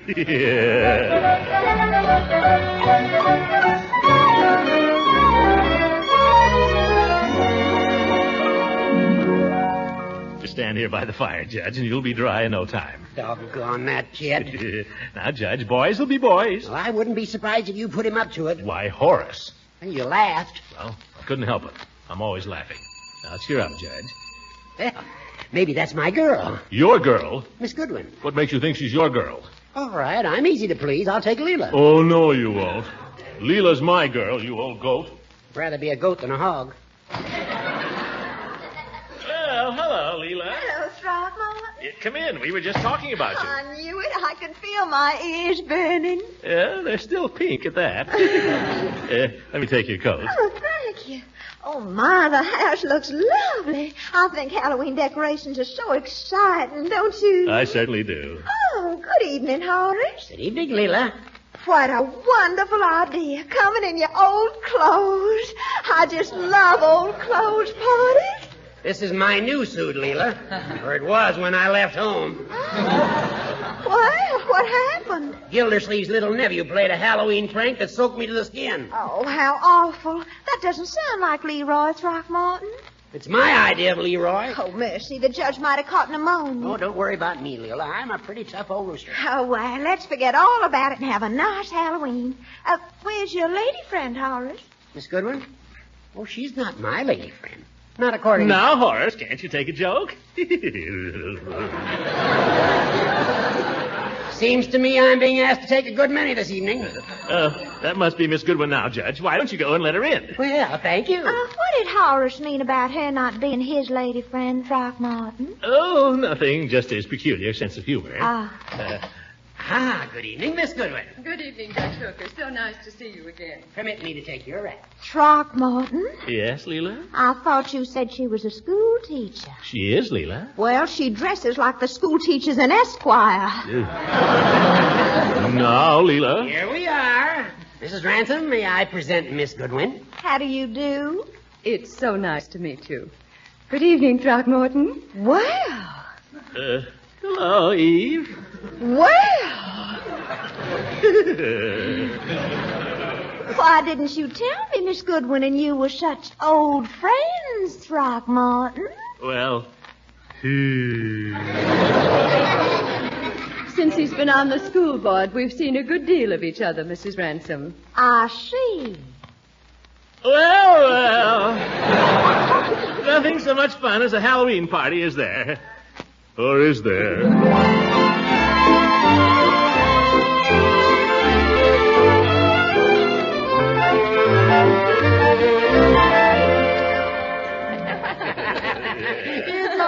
You don't have the right technique for apple bobbing, Judge. Oh. You have to follow the apple right down to the bottom and get your teeth in it. Oh, I could never do that. I'd ruin my hair. I wouldn't mind. Let me try it. Well. Yes, I'll show you, Eve. Stand back, everybody. Wait a minute, Gildy, wait a minute. Ladies and gentlemen, you will now witness a death-defying exhibition by Throckmorton P. Gildersleeve, diving into 1 foot of water from the stupendous height of 6 inches. Oh, Horace, you're simply a scream. I declare, I think you're funnier than Bob Hope. Well, I wouldn't go so far as to say that. Yeah, neither would I. Look, I'll show you now how to get the apple. How you doing, Gildy? Mercy, Throckmorton, come up for air. You'll drown. Don't worry about him, Mrs. Ransom. He has wonderful breath control. Well.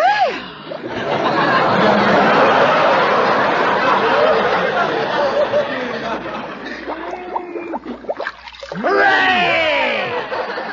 Gildersleeve, you look exactly like a roast pig.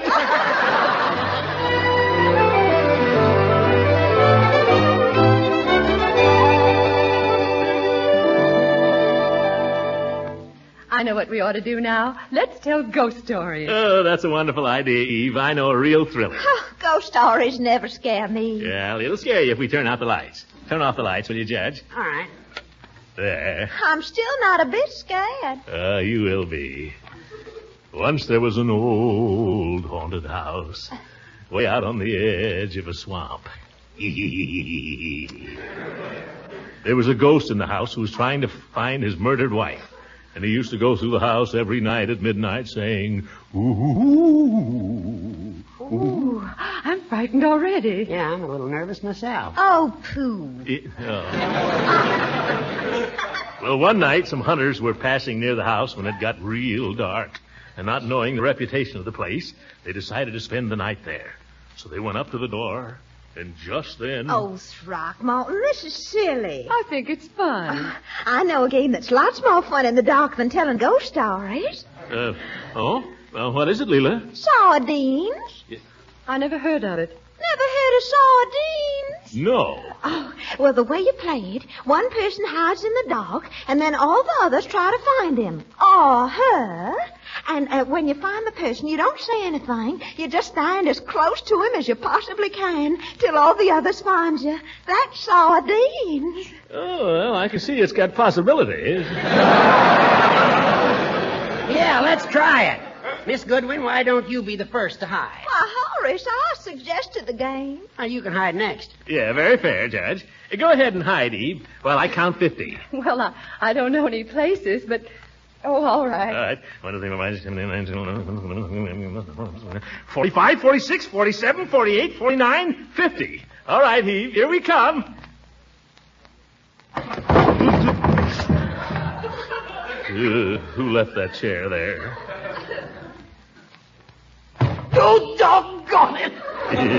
The judge is having a little trouble, too, I can see. What's this? Now, Throckmorton. Who is it? You ought to know. What am I supposed to do now? Stand close to me. Can't stand any closer, can I?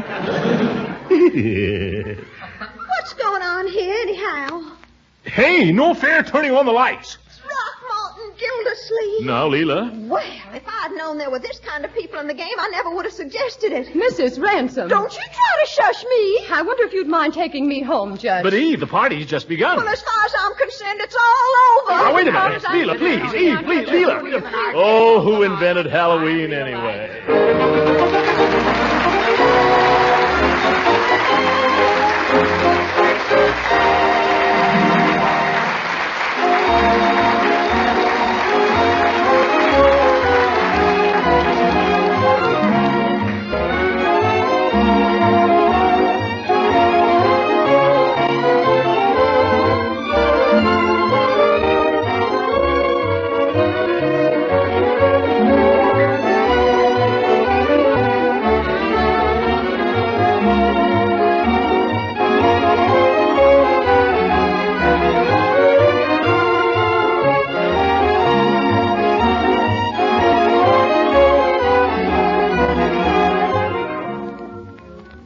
don't understand. I understand very well, Throckmorton. Take me home, please. But they've all gone, Leela. I want to explain. There's nothing to explain. I turn the lights on and I find you pawing that school teacher. Leela, if you could just listen. Let go of my arm, please, Throckmorton. Will you open the door for me? Oh, God. Thank you. Now, do you want me to walk home by myself? I'll take you if you're really determined. Leela. School teacher. She must be a fine school teacher. Well, she is. Oh, that's right. Stick up for her. I'm not sticking up for her. She didn't do anything. I thought she was you. Throckmorton, that's a ridiculous barefaced fib. She's wearing Chanel No. 5, and I always use Shalimar. Well, Leela, I don't know one perfume from another. To me, they both smell good. I don't care to hear any more, Throckmorton. Oh, look out! Oh, my goodness. Good night, Throckmorton. You can't leave me here in this. Wait till I get my hands on Leroy. Don't blame Leroy, Gildy. Happy Halloween.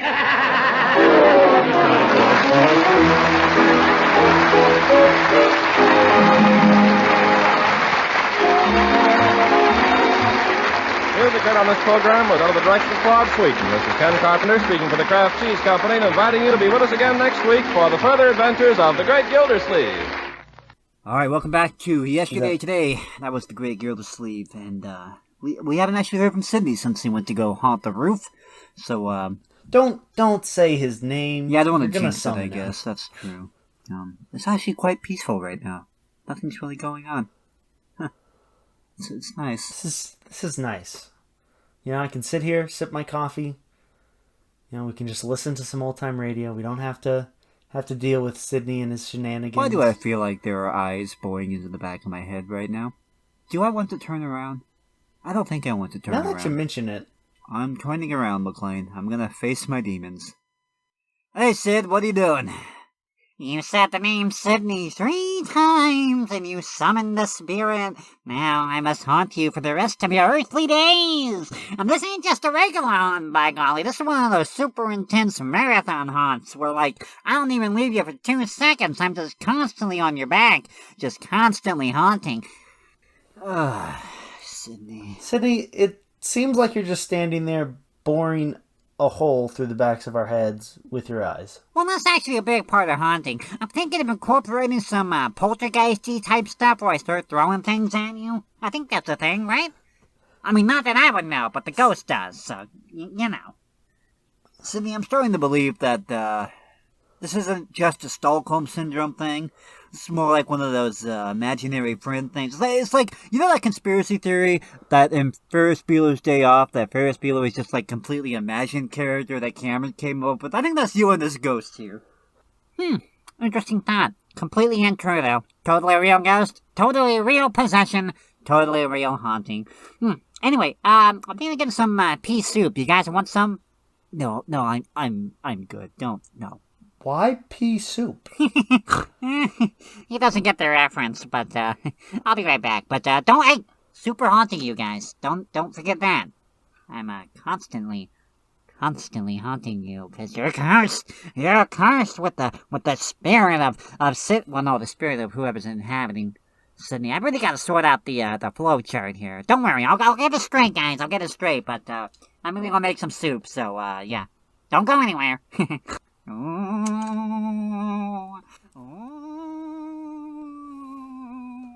Did I just have a ghost inside joke go over my head?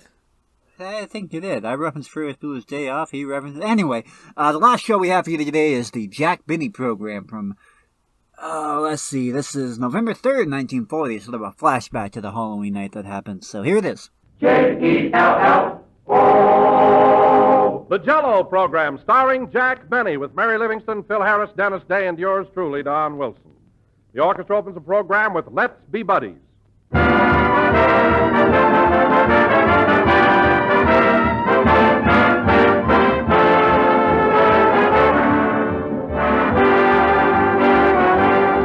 When the makers of Jell-O introduced this famous gelatin dessert a good many years ago, they made a permanent contribution to the American dinner table. And now they've added another standard item to the national menu in those delicious new Jell-O puddings. Jell-O puddings are ready-prepared puddings that take far less time to make them than the old-fashioned pudding, which required 5 or 6 different ingredients and took half an hour or so to prepare. With Jell-O puddings, all you have to do is add milk and bring to a boil. In about 5 minutes, you pour it into sherbet glasses and set it aside to cool. And there, almost before you know it, you've made the family a swell pudding that tastes truly homemade. A smooth, creamy pudding, as attractive as can be and simply delicious. Jell-O puddings come in the 3 grand old pudding flavors of chocolate, vanilla, and butterscotch. And they're made by the makers of Jell-O, so you know they're good. After this, when you buy Jell-O puddings, too, and enjoy their rich, mellow goodness. Take it from me, friends. There's a treat you'll soon repeat.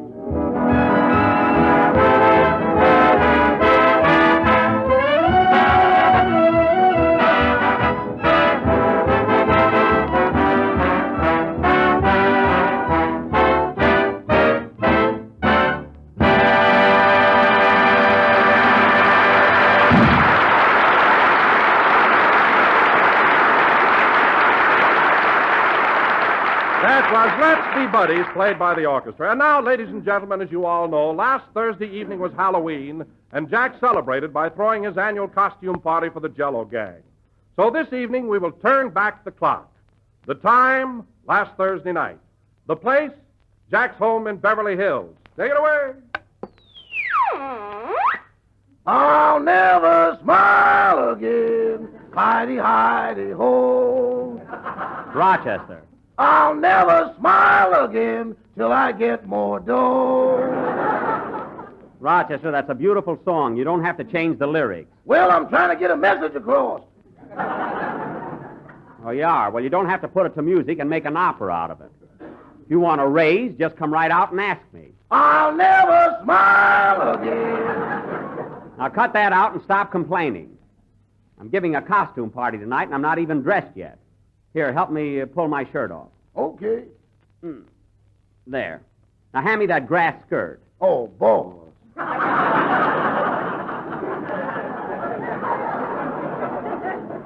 Rochester, hand me that grass skirt. Tonight, I'm going to be a hula girl. Hula girl? Yes. With your rheumatism?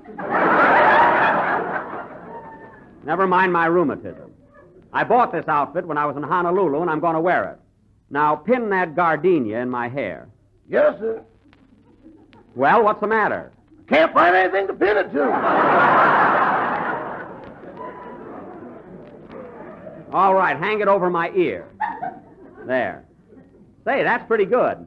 Do I look like a hula girl, Rochester? I suppose so. I guess they come in all shapes and sizes. You can never pay me a compliment, can you? Now go out and make those popcorn balls like I told you to. Yes, sir. Say, boss, how about the cider? The cider? Do you want me to put a little jolt in it? Leave it alone. There's nothing more refreshing than a glass of sweet cider.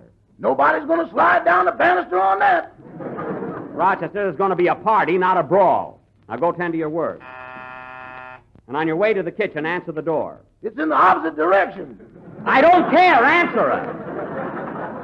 What do you want me to do, rebuild my house?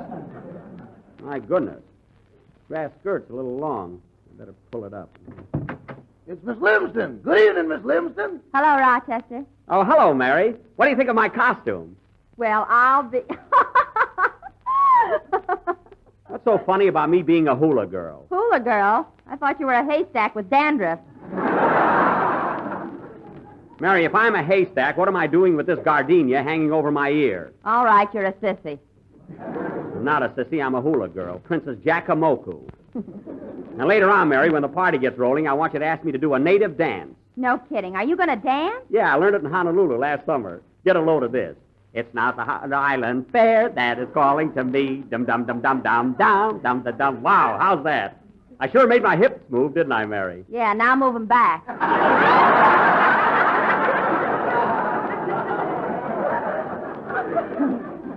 I'll get them back. Don't worry.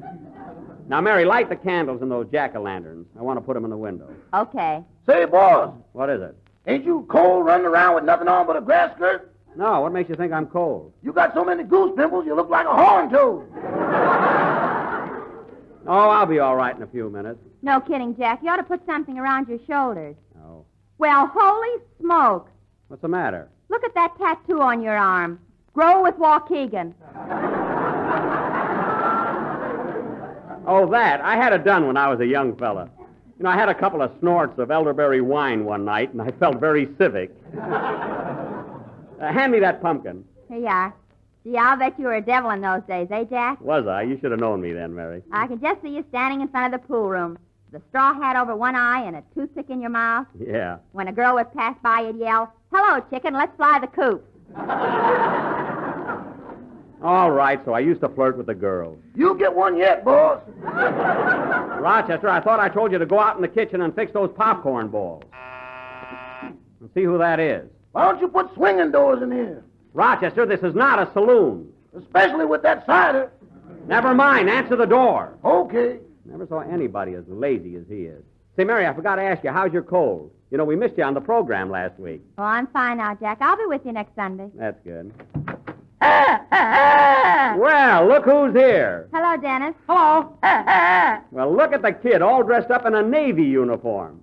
Where'd you get it, Dennis? My girlfriend goes with a sailor.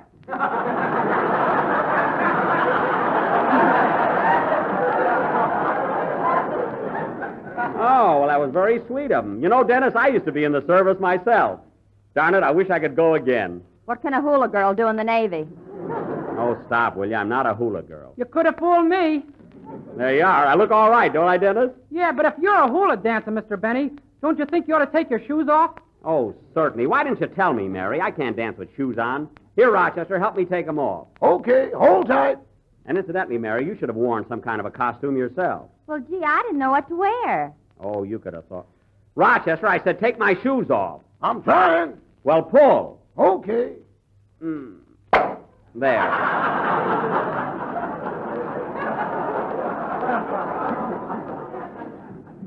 Now, take the other shoe off. Say, Mary, I got an idea how you can dress. Why don't you go upstairs and put on one of my old suits I used to wear in vaudeville? Where'll I find it? They're in the big trunk in my... Thanks.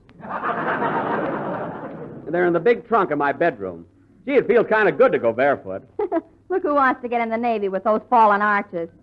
Mary, I've told you 1,000 times my arches are not fallen. Then why do you make a footprint like a wedgie? Because I like to keep up with the style. Now go upstairs and put on one of my old suits and get into the spirit of things. Okay. Rochester, don't stand there holding my shoes. Put them away. Well, the right one's got a lot of those old big $1 bills in it.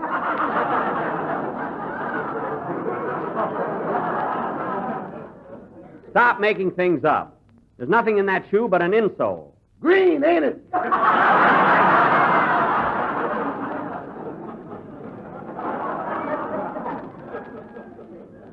Put them away. I know exactly how much is in there. Yeah, I wish the gang would get here. Say, Dennis. Yes, please? What are you going to sing on the program Sunday? Well, I don't know, Mr. Benny. I haven't picked anything out yet. Oh. Well, look, Dennis, there's a brand new number out now called Do You Know Why? It's a song that Mary Martin sings to me in my new picture. The one you made with Fred Allen? Shut up. And it'll fit you perfectly. Look, there's a copy of it on the piano. Run over it for me, will you? Okay, Mr. Benny. And by the way, Dennis, whenever you refer to that picture in the future, just say the one I made with Mary Martin. Leave Fred Allen out of it. Why? Because if you don't, I'll put my shoe back on and kick a field goal with a certain young tenor. Understand? Yeah, 3 points. Oh, sing. Darn this gardenia, it keeps slipping off my ear.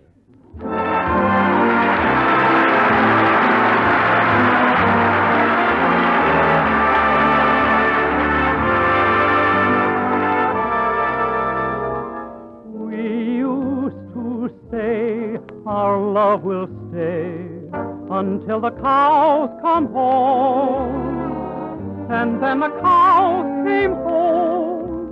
Do you know why? We used to say we'll love this way till Hades freezes over. And then it just froze over. Do you know why?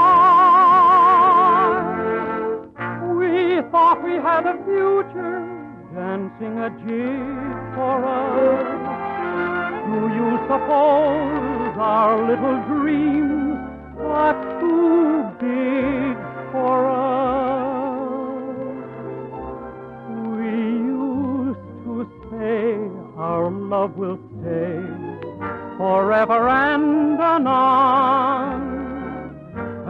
forever's gone. Do you know why? Do you know why? We thought we had a future, dancing a jig for us. Do you suppose our little dreams got too big for us? We used to say our love will stay forever and anon. And now forever's gone, darling, do you know why? Neither do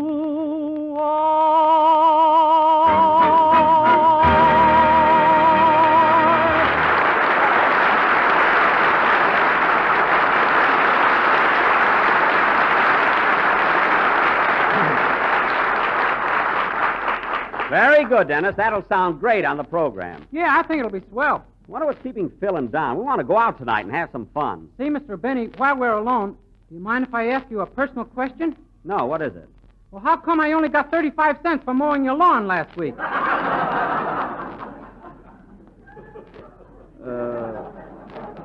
What? I used to get 50. Didn't I do a good job? Well, of course, Dennis, but you see, 35 cents is the winter rate. The grass doesn't grow as high in the winter. Oh, that's right. Certainly. I'm sorry I mentioned it. Oh. That's okay. You're not mad, are you? No. You had a legitimate complaint. No. Don't hesitate to speak up, Dennis, anytime. And incidentally, I wish you'd watch those... Oh, Rochester. Yes, boy. There's someone at the door. I'm fixing the popcorn. Answer the door.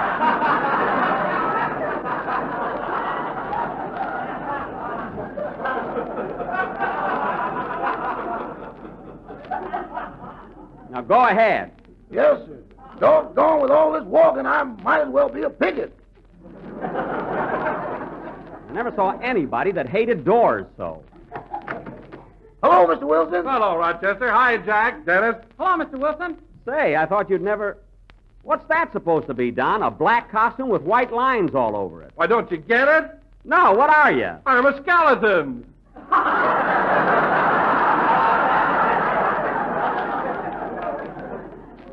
A skeleton? Yes, these white lines create the illusion. Oh, well, those chins cancel it.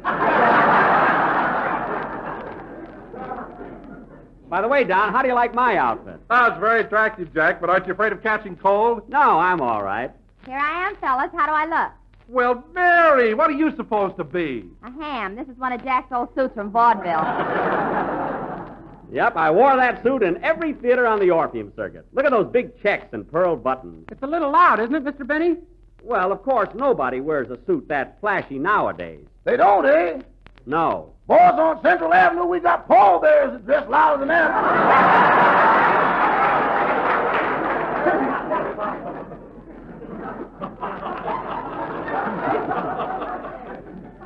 I believe you.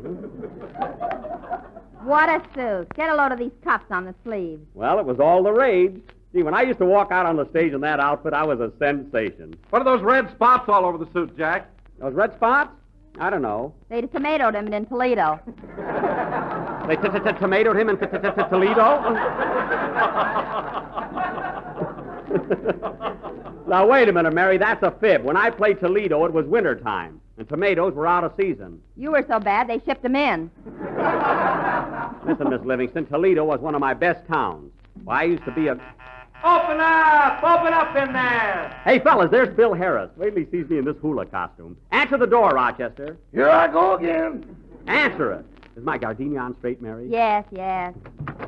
Good evening, Mr. Harris. Hello, Rod. Hiya, fellas. Hello, Phil. Hi, Mr. Harris. And there's Mary. How's your cold, baby? Oh, a lot better, Phil. That's swell. Say, who's the old dame in the grass skirt? Old dame, this is me. I'm a Hawaiian princess. What are you doing later, Toots? Now cut that out. I wouldn't laugh at anyone else's costume, Phil. What are you made up for in that outfit? Well, I'm Julius Caesar. You know, the guy that was nuts about Cleopatra. Julius Caesar? You know, he was the Roman umpire.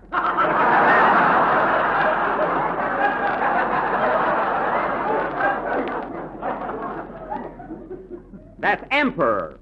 What a dodo. Phil, umpire is what Caesar ruled. Jack, that's empire. Don, a skeleton should be seen and not heard.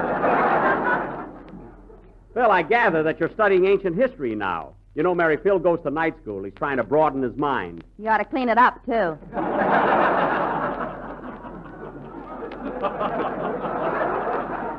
You said it. All right, Mary, all right. You don't have to get derogatory. There he goes with derogatory again. He learns one big word in night school, and he's going to run it right out of the dictionary. Say, Don, are you going to... Hey, fellas, you know who wrote the first American dictionary? Noah Webster. All right, Phil, we know that. Jack, I'm getting hungry. When are we going to eat? Pretty soon now. All right, Rochester, let's get things rolling around here. Serve the refreshments. Okay. Will you have a glass of sweet cider, Miss Livingston? Yes, thank you. Mr. Dave, Mr. Wilson? Thanks. Thanks, Rochester. How about you, Mr. Harris? Will you have a glass of sweet cider? Absolutely not. I would have bet on that. Rochester, no comments. Now pass that lovely tray of hors d'oeuvres. The what? The hors d'oeuvres. You mean them little things you eat and you ain't at nothing? Yes, just pass the tray. How's the cider, Dennis? Whoopee! Boy, what an imagination. One more drink and he'll go out and get tattooed. Yeah. Now, Dennis, get up off the floor and uncross your eyes.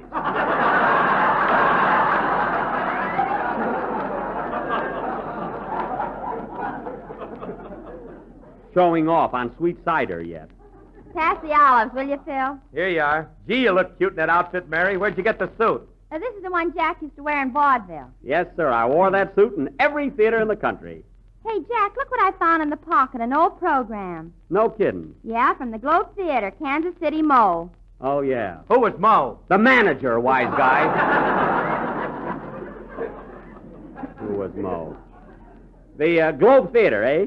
You were the headliner, weren't you, Jack? I sure was. Who was on the bill that week, Mary? Here it is. Swain's Cats and Rats, Fink's Mules, Howard's Elephants, Uh-huh. Finnegan's Fleas, and Jack Benny. Oh, yes, I never will forget that week. I felt like Frank Buck. Well, let's have something to eat, then we can go out later and have some fun. Yeah, I want to ring doorbells and run like the Dickens. Don, control yourself. Oh, Rochester. Yes, boss? Did you invite Mr. Billingsley, our boarder, to come down and join the party? You shouldn't have let him come down here, boss. I think he's cuckoo. Oh, you always think that. What's he done now? Remember that coil of rope he brought up to his room the other day? A coil of rope? Yes. Well, he's sitting on the floor playing a flute to it.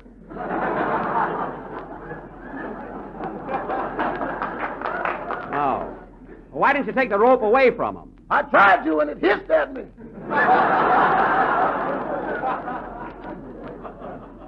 Oh, stop dreaming things up. And ask Mr. Billingsley to come down here. Hey, Jack, look what else I found in your coat. What? It's a letter from an old girl of yours. An old girl? Yes, it's signed Loopy. Oh, Loopy Herman. Oh, yeah, from Upper Sandusky. Gee whiz, it's written way back in 1911. Yeah, oh, boy, she was pretty. What does she say, Mary? Now, Mary, don't you dare read that letter. It's personal. My own sweet Jack. Mary. Oh, be a sport, Jackson. Let her alone. Oh. My own sweet Jack. I have written and written, but so far have not received an answer. When am I going to hear from you? What? Use the dame's illiterate. Oh, fine. 1 week in night school, and he's a critic. Get this, fellas. Now, Mary. I'll never forget the first time we met in front of the Cameo Theater. Our meeting was very romantic, although I liked to die when you whistled at me and yelled, "Hello, chicken, let's fly the coop."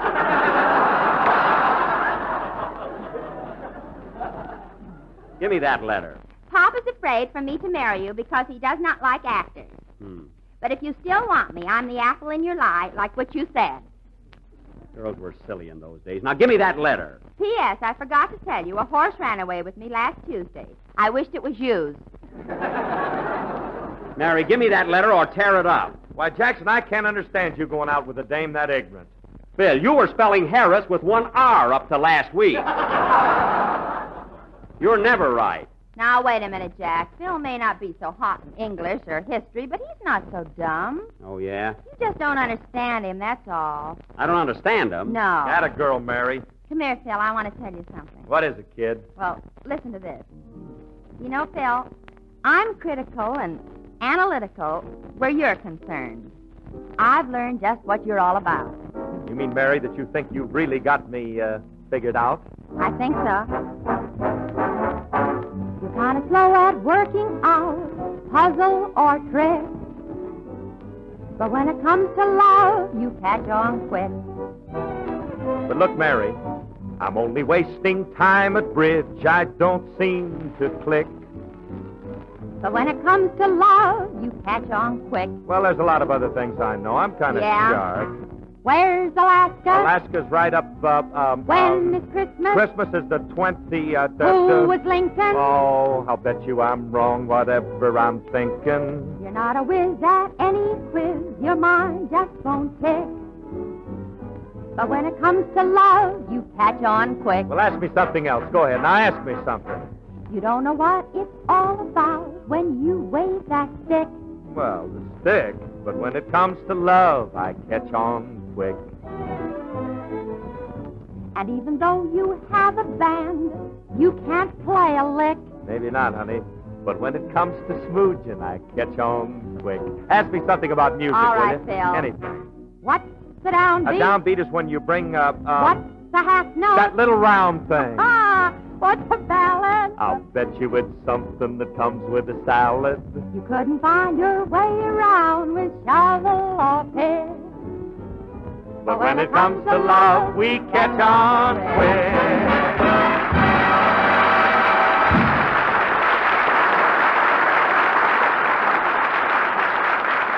Yes, sir. Say, that's cute. You know, hey, Don, come here a minute. I've got something I want to tell you. What is it, Jack? Listen. You're kind of slow at playing golf with spoon or niblick. But when it comes to food, you catch on quick. Yeah. I'm not so good at outdoor sports. I don't seem to click. But when it comes to food, I catch on quick. You sure do, Don. Hey, listen. What's strawberry? Delish. What's raspberry? Katish. What is Jello? It's easy to make, boy, and it tastes swell, oh. You're not a whiz at any quiz. Your mind just won't tick. But when it comes to food, I catch on quick. And he means Jello. When it comes to food, we catch on quick.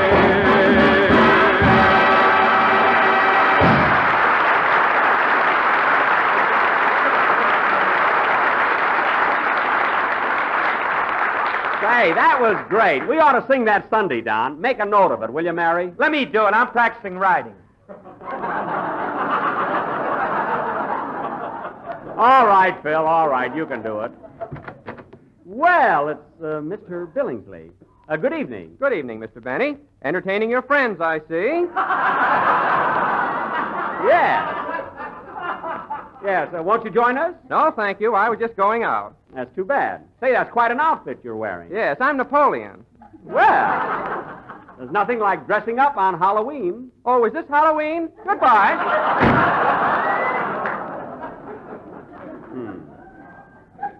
I wish he wouldn't drag that halibut across my rug.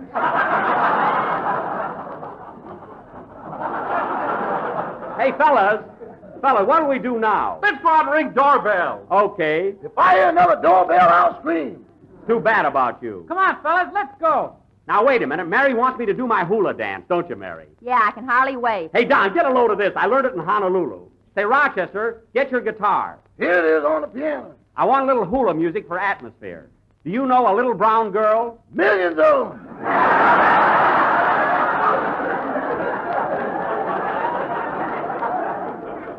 I mean the song. Now, come on. Oh, Jack, you're not going to dance with that cigar in your mouth. Joe Frisco does. Come on, Rochester. 1, 2. It's not the island fair that is calling to me. Dum dum da dum dum dum dum da da da da Look at dum. the boy wiggle. Da da dum dum bum ba bum bum bum. Oh, Jack! Jack, stop! Da da da dum bum. Jack, stop! Your grass skirt's on fire from your cigar. Da da. Oh my goodness! Look at the smoke. Hey, put me out! Put me out! Bill, throw some water on him. Throw the cider. It's no good anyway. Well, do something. Oh, my eye. I can't see out of my right eye. I'm blind. That's your gardenia. Pull it up. Oh, yeah. Well, somebody do something. I'm getting hot. I'll get some water out of the kitchen. I can't wait for that. Open that door. I'm going to dive in the swimming pool. Gangway. Hey, boss, come back. What's the matter, Rochester? I just drained all the water out of the pool. My goodness, he's out on the diving board. Here I go. Whee! Yikes! Jeepers creepers, I'm going to kill somebody! Rochester! Rochester!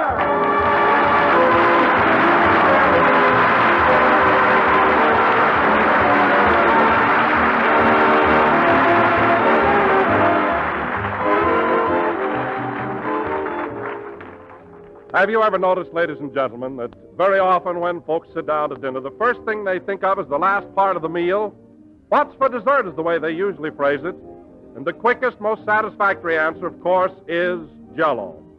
For example, there's that grand new Jell-O recipe, raspberry banana dessert, as simple to make as ABC and downright swell. Just make up a package of raspberry Jell-O as you usually do. Chill until slightly thickened and fold in one banana sliced. Then mold and serve plain or with whipped cream. You'll say it's one of the finest desserts you ever tasted. You really will. For raspberry Jell-O, like strawberry Jell-O, now has a new, improved flavor obtained by using a natural flavor base artificially enhanced, which gives raspberry Jell-O its distinctive goodness. Enjoy it tomorrow in Jell-O's new raspberry banana dessert, a tempting combination of creamy sliced bananas and rich crimson raspberry Jell-O.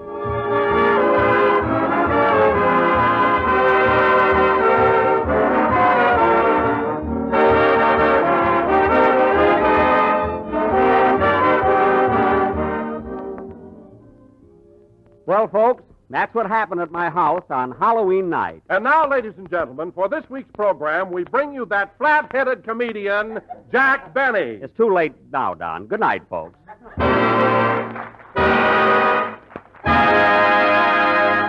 That was the Jack Benny Show, and that just about wraps us up for this edition of Halloween month for Yesterday, Today, and This is completely uncalled for, you know. Jake is preoccupied at the moment, but... Alright, that'll hold you. There we go. Yeah, I don't Jake, think this is there you are. really necessary, you know what I mean? I don't think this is really a thing. No, you no, really Sidney. have to do with this.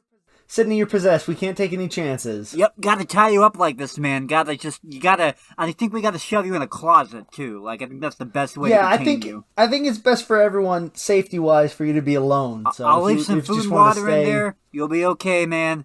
But, just for the time being, you know, we'll check back in every once in a while to make sure you're not possessed anymore. Oh, no, this is a very powerful possession, guys. You're not gonna get rid of it like that. Actually, you know what I heard? I heard tying up ghosts and shoving them in closets makes them really mad. You really don't want to do that. That's a chance I'm willing to take, Sydney. For all we know, this is actually the perfect way to deal with the situation. No. I'm an expert in this, guys. You made it pretty clear earlier you have no idea what ghosts actually do all day, Sydney. So, anyway, into the closet you go. Hold on. Let's just put this... Just think of the great experience this will be for you to tell on your podcast. So, into the closet you go, Sydney. Come on, guys. No, I would put a gag in your mouth, but, you know, you could suffocate. I don't want to kill you. I just want to, lock you away from society for a while. I think that's totally reasonable. I will not be convicted by a single judge in this land. Can you at least leave a little space heater in there? It's kind of chilly in there. I once spent the night in that closet, and it was a little cold. Don't worry, McLean, get a space heater for the guy. Okay, yeah, you bet. All right, in you go. There you go. All right. All comfy? Are you all good there, buddy? Well, not particularly. Good. Enjoy your stay. Let us know when the ghost is gone, all right? Okay. It could be very soon. Yeah, I'm sure it will be. I'm sure it will be. It's totally real. Lying about being gone is exactly what a ghost might do. Just, we can't take any chances here. And he's a totally real ghost, guys, but he also might leave soon, because he doesn't like closets. So if he leaves, I'll let you know, and it'll probably be real soon. Probably within the day. Yeah, no, I believe you. All right, have fun in there. I'm closing the door now. Yeah. Ooh. Ooh.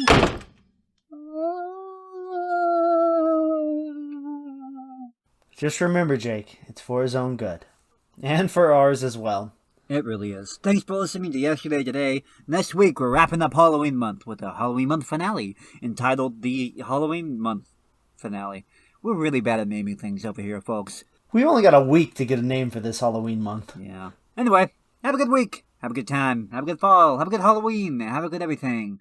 I need to go lie down for a while. So, see you next time.